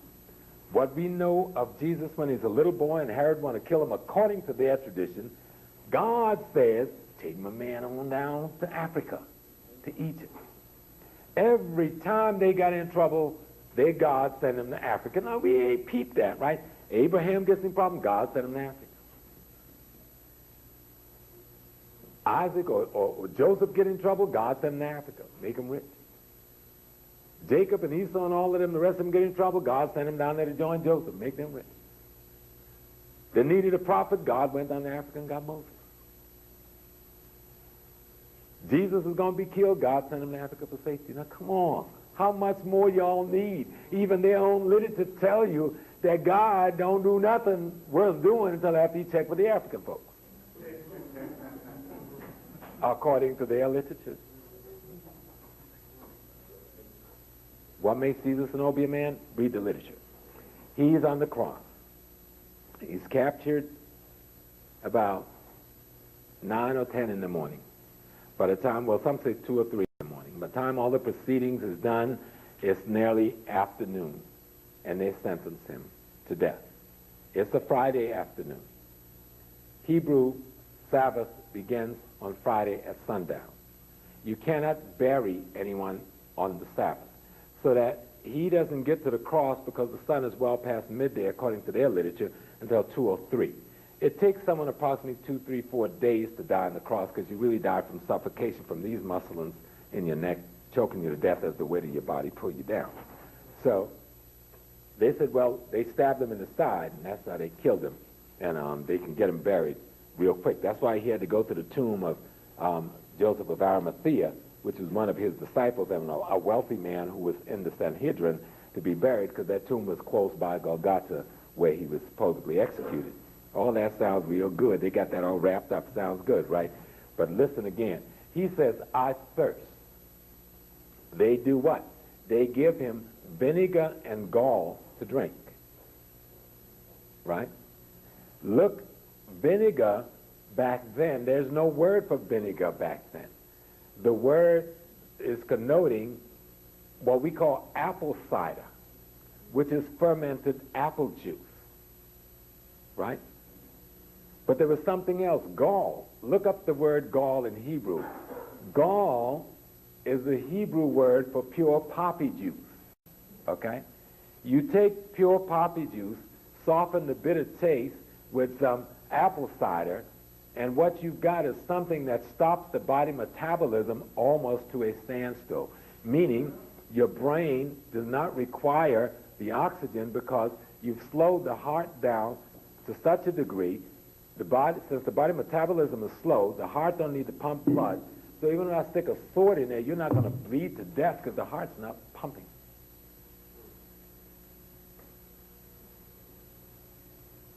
So the brother, being a juju man, he said, yo, I can get up here and fake my death. Let them let my son go. I know how to get out of this here. So when he goes to the tomb, we know the real juju people is them sisters. Y'all know how y'all do things, right? That's why the brothers, they all went to the tavern having a little wine. But did the women leave that tomb? No. They were the ones that came and told the brother that he lived. And when Thomas them caught up with him, he wasn't no spirit. He told him, if you don't believe it's me, stick your finger in the hole. It's flesh he's referencing. So you need to read their literature, because they didn't ever think you would be reading the dang thing, so they didn't hide stuff that deeply. But if you let them tell you about the literature and not read it, then you really have a problem. We know all of the good things about the Hebrew tradition and the creation and the 10th commandment and and about paradise and all of that. Let me give you some real stuff on them Hebrew folks. I'm not going to even deal with the stuff Dr. J talk about the slavery. I'm just talking about the Bible, Torah. Somebody sent me, I think Hunter Adams sent me this over the internet. I said, this is going to go good down in Philly. If we follow our Bible to the letter, we'd be no better than the Taliban. The stuff in the following Bible quotes is so blatantly racist, I actually feel like a little bigot myself just for posting it. Here's a Bible verse that says, God told the Jews it is okay to keep non-Jews as slaves. Deuteronomy 20th, 10th to the 16th. Moses tells his people to slaughter all slots, just like the Taliban does, innocent men and male children, and to use virgin girls as Jewish sex slaves. Numbers 31st, 7th, 18th. The Israelites war against Midian as the Lord commanded Moses, and slew every male, and the people of Israel took captive the women of Midian and their little ones, and they took as booty all their cattle, their flocks, and all their goods, all the cities in the place where they dwelt, and all the encampments they burned with the fire, and took all the spoils and all the booty, both of men and of beasts. Moses said to them, have you let all the women live? Now therefore kill every male among the little ones, and kill every woman who has known man by lying with him, but all the young girls you have not known by man by lying with him, keep alive for yourself. That's your Bible, folks. Y'all didn't read it. It gets worse.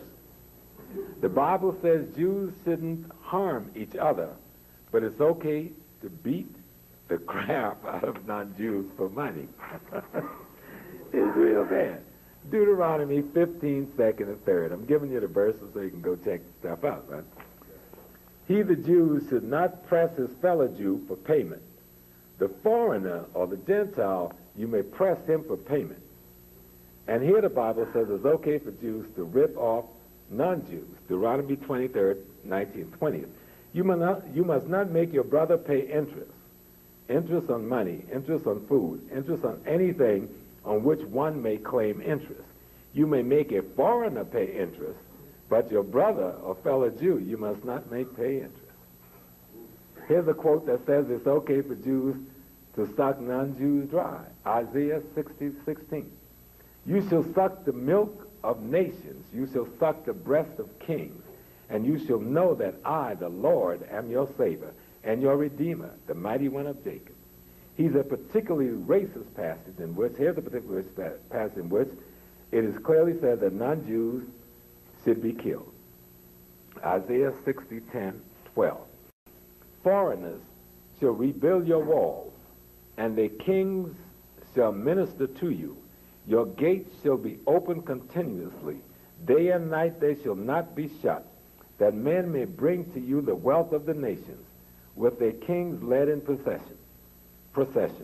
For the nation or kingdom that will not serve you shall perish. Those nations shall be utterly laid waste. And here's a quote where God supposedly tells the Jews to abuse non-Jews as laborers. And strangers shall stand and feed your flock. Strangers shall be your plowmen and veneers, but you shall be called the priests of the Lord. Men shall speak of you as the ministers of our God. You shall eat the wealth of the nations, and in their riches you shall glory. And while we are having so much fun with ancient scripture, why not throw in a quote from the Jewish Talmud, the Jewish Bible, in which it says, Jews shall lie about all this and deny that their Bible contains racist material against non-Jews. In the Saluth Utzabut, the book of Jori Dai 17, a Jew should and must make a false oath when the Goyim, that's a non-Jew, asks if our books contain anything against them. That word is spelled S-Z-A-A-L-O-T-H hyphen U-T-S-Z-A-B-O-T-H in the book of J-O-R-E-D-I-A, chapter 17. And you honestly think the Bible of the Jewish Talmud is not just as violent as Quran? Well, here's a neat little quote from the Talmud that calls for Jewish holy war against all non-Jews and heathens. Prayer said on the eve of Passover, Christinus and Talmud Judaism, quotations from Synagogue Judaica. We beg thee, O Lord, indict thy wrath on the nations not believing in thee and not calling on thy name. Lay down thy wrath on them and inflict them with the tie wreath. Drive them away in the wrath and crush them into pieces. Take away, O Lord, all bond from them. In the moment, indict all disbeliever. Destroy in a moment all foes of the nation. Draw out with the root, disperse and ruin unworthy nations. Destroy them immediately in every moment. Now you wonder why people could do what they did to you in slavery, do what's happening to the Palestinians. If they believe that God told them to behave like this, then that's how they're behaving. You trying to look and say, well, why are they acting like that? Because you believe one way. You've confused your calling yourself a Christian with your being a Christian. You're not a Christian. You just call yourself that. It was a safe label. You're an African. Even when you read Christian doctrine, you're still going to try to do it in an African way. But see, he's seeing something else. I'm going to just read two more. And according to the Talmud, and non-Jews who tries to share the Jewish wealth should be killed. If it can be proven that someone has given the money of Israelites to the Goyim, a way must be found after prudent consideration to wipe him off the face of the earth. That's in Shosheshim Ham 388 15. Chosheshan, C-H-O-S-C-H-E-N-H-A-M-M. So you need to understand that people have as their theocratic belief the right to destroy you from the face of this earth. So when you see them acting like they do, it ain't just that somebody got some bad character. This is their belief. This is how they live. This is what they taught from the time they're children. No, I'm gonna get to ours. Our stuff needs to be at the end so we can kind of really get into it. Just a couple more. Mark 9:43-45. If your hand causes you to sin, cut it off. It is better for you to enter life maimed than with two hands to go into hell, where the fire never goes out, and if your foot causes you to sin, cut it off. It is better for you to enter life crippled than to have 2 feet and be thrown into hell. Now, if this is Christian doctrine, why were they griping that the Saudis chop off your hand if you steal stuff? Y'all better listen, because see, y'all ain't really understanding, because a Muslim, and most Muslims are ignorant and backwards and don't know that the Quran, this book, is made up of the Old Testament, the New Testament, and the last revelations to Prophet Muhammad. Everything the Jews believe in, the Muslim believe in. Everything the Christian believe in, the Muslim believe in. The only gripe they got with the Christian, they said, Jesus ain't the son of God, he's a prophet. But everything else, they're down with it. And then they got their own stuff up in here called the last revelation. Y'all understand me? So you think you got a buddy running to the Muslim, yo, yo, yo, yo, yo, it's the same family. Okay? There's a book written by some brothers, it's hard to get. It's called Egyptian Sacred Science in Al-Islam. And it's written by a brother named Rafiq Bilal and Thomas Goodwood.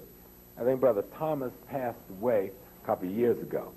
These brothers is deep, because in this book, Egyptian Sacred Science in Al-Islam, they really get off into trying to show you some stuff. I'm going to just take one piece and leave the rest of the book.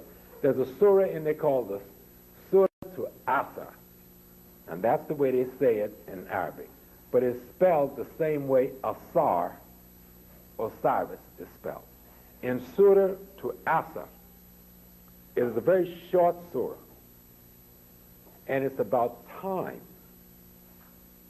What most people don't understand, the story of Isis, Osiris, and Horus and Seth is about time. It is a metaphorical take using anthropomorphic symbols by Africans on how we invented time to measure our expansion of energy in order to produce substance for ourselves, and how we were able to predict phenomena and conditions by knowing the repetitions of when something would occur. So that involved both calendar creation and clock creation, but the fundamental basis of that whole creation is the story of Isis, Horus, Osiris, and Seth. Always Horus is battling Seth when? At dawn and at twilight. Right? Osiris is the night. Ra is the light. Neither is bad, because there's something beautiful happening in all space, but the battle takes place when the transition period comes, at twilight and at dawn. If you begin to study it, it's up, you can cut locks if you wish, or you continue to wear them. The same thing in Botswana and South Africa. You, to be a priest or priestess, you lock your hair. The same thing in Nigeria. You may, and in Benin, you may choose to cut it at the end of the 3 years if you wish. But the locking of the hair is a very sacred phenomena that referenced the most ancient ancestors at the time when we had not yet invented a comb or brush, and our hair just naturally, locked itself and matted itself. So that is what that referenced back to, that sacred period in time. And so this is 1843 BC, and this is Brother Amen Ament. Is there any doubt whether this pharaoh is an African with locks?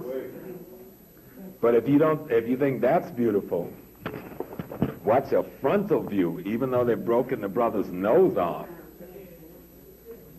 Is that clearly an African, as Akhenaten is, who was pharaoh of ancient Egypt? So all the joke, they're confusing stuff, that they don't know who the Egyptians were. No, they're saying we don't want to accept who the Egyptians were, but we know who the Egyptians were. We are they. Closer than you think. Again, this is the Pharaoh. In 2010 BC, they had white paint and black paint and red paint. He didn't paint his skin red like they like to make reference to. He didn't paint his skin white.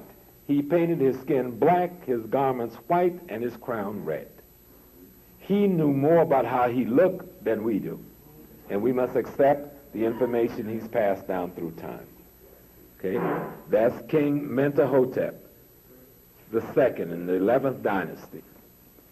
And of course we know that in order to build this, you must have arrived at pi to build it on the scale it was built on.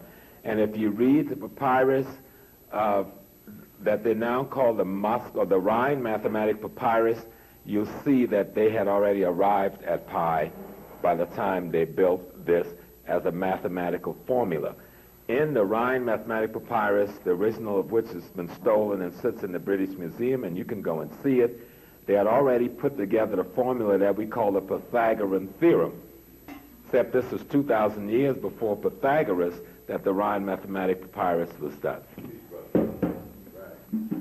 We know that this is called in Washington the Washington Masonic Monument. But we know that this is an African monument that's dedicated to the manhood, to fatherhood, and in our mythology, it is said that the woman used this to symbolize fatherhood, because in the story, the metaphor of Osiris, they cut off his penis, and the catfish ate it. So instead of having 14 pieces, there was only 13 pieces.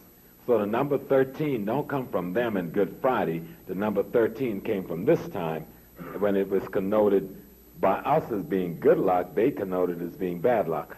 But to restore the regenerative process of the male in the continuity of the race, the women created a penis that could not be destroyed for perpetuity, emanating out of the earth itself, the techonym, which represent fatherhood, and that's why it's the symbol of George Washington, the father of this nation. They know what they were doing.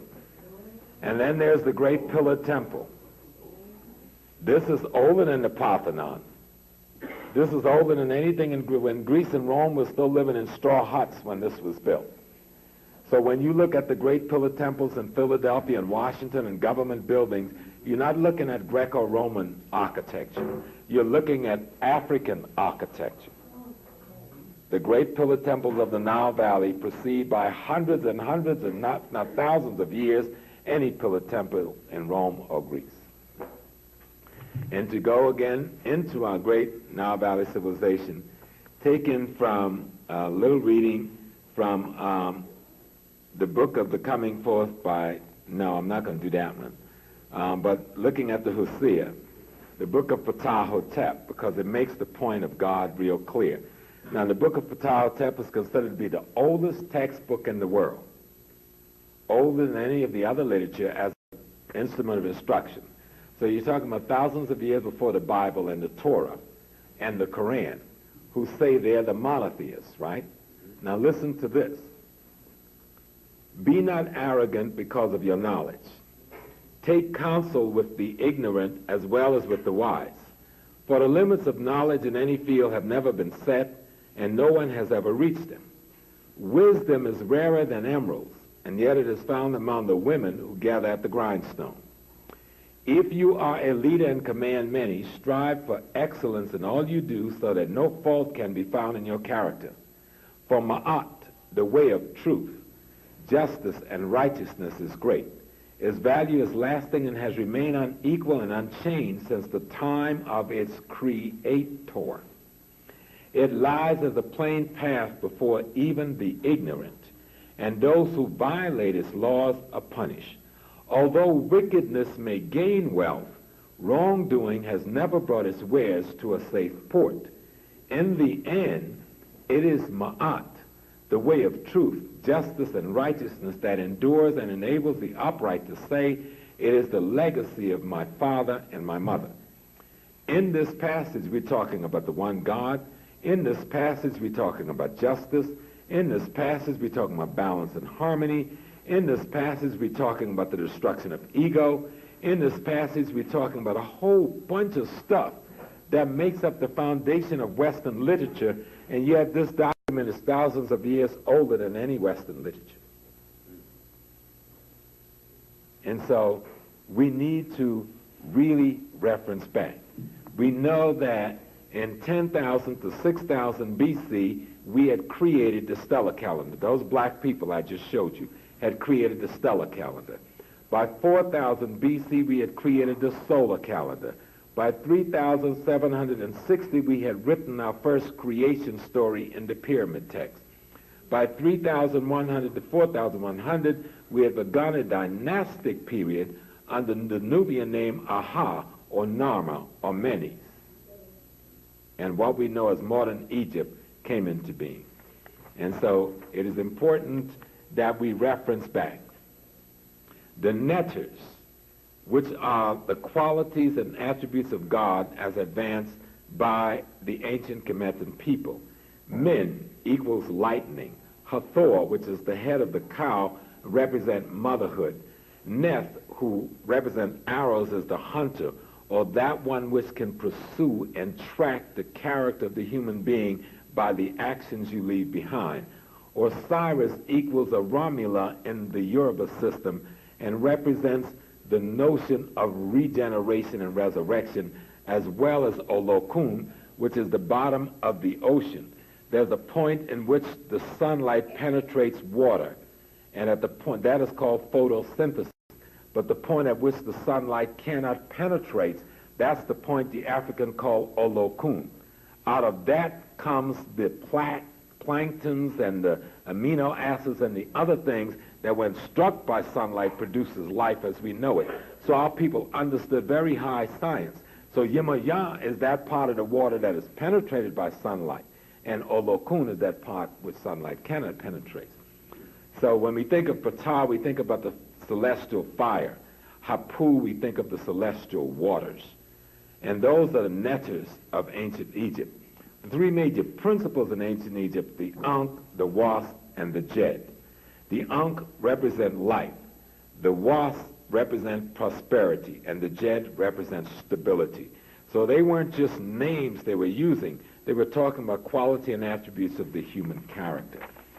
If we went to Uganda or we went to Rwanda, Burundi, there is a concept known as Mantu.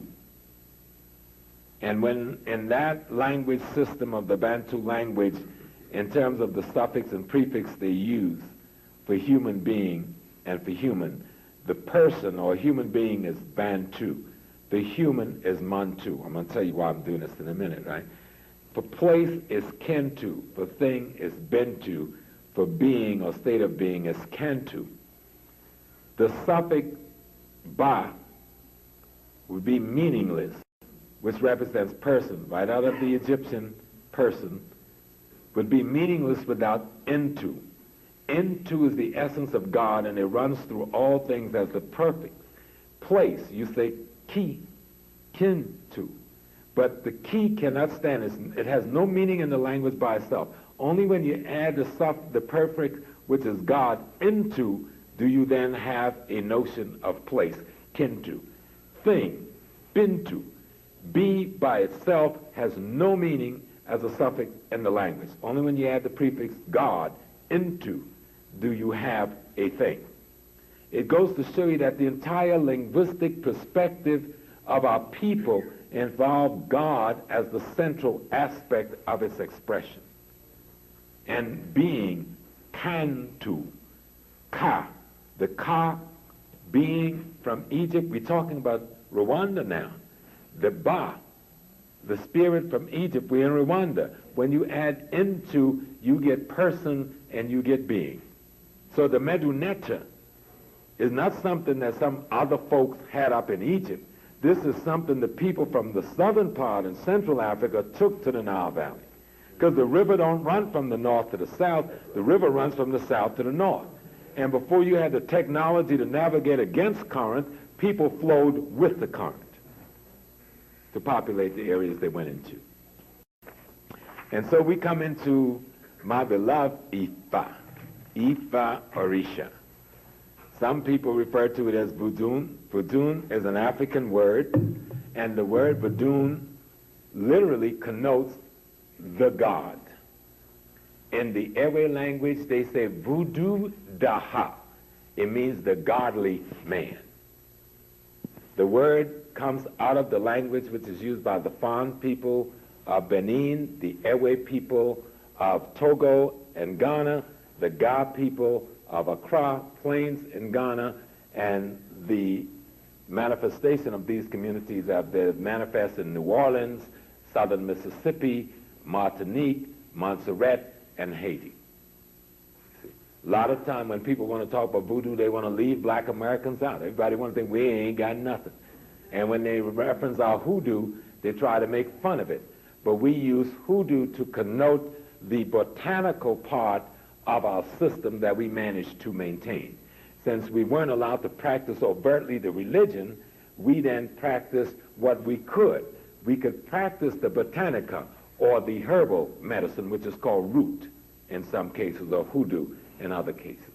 And so I'm going to talk a little bit about that system, which most people call the Yoruba, but that's not the name of the system. Yoruba is simply a people that has more than any people survive with the system intact. But Yoruba connotes the people.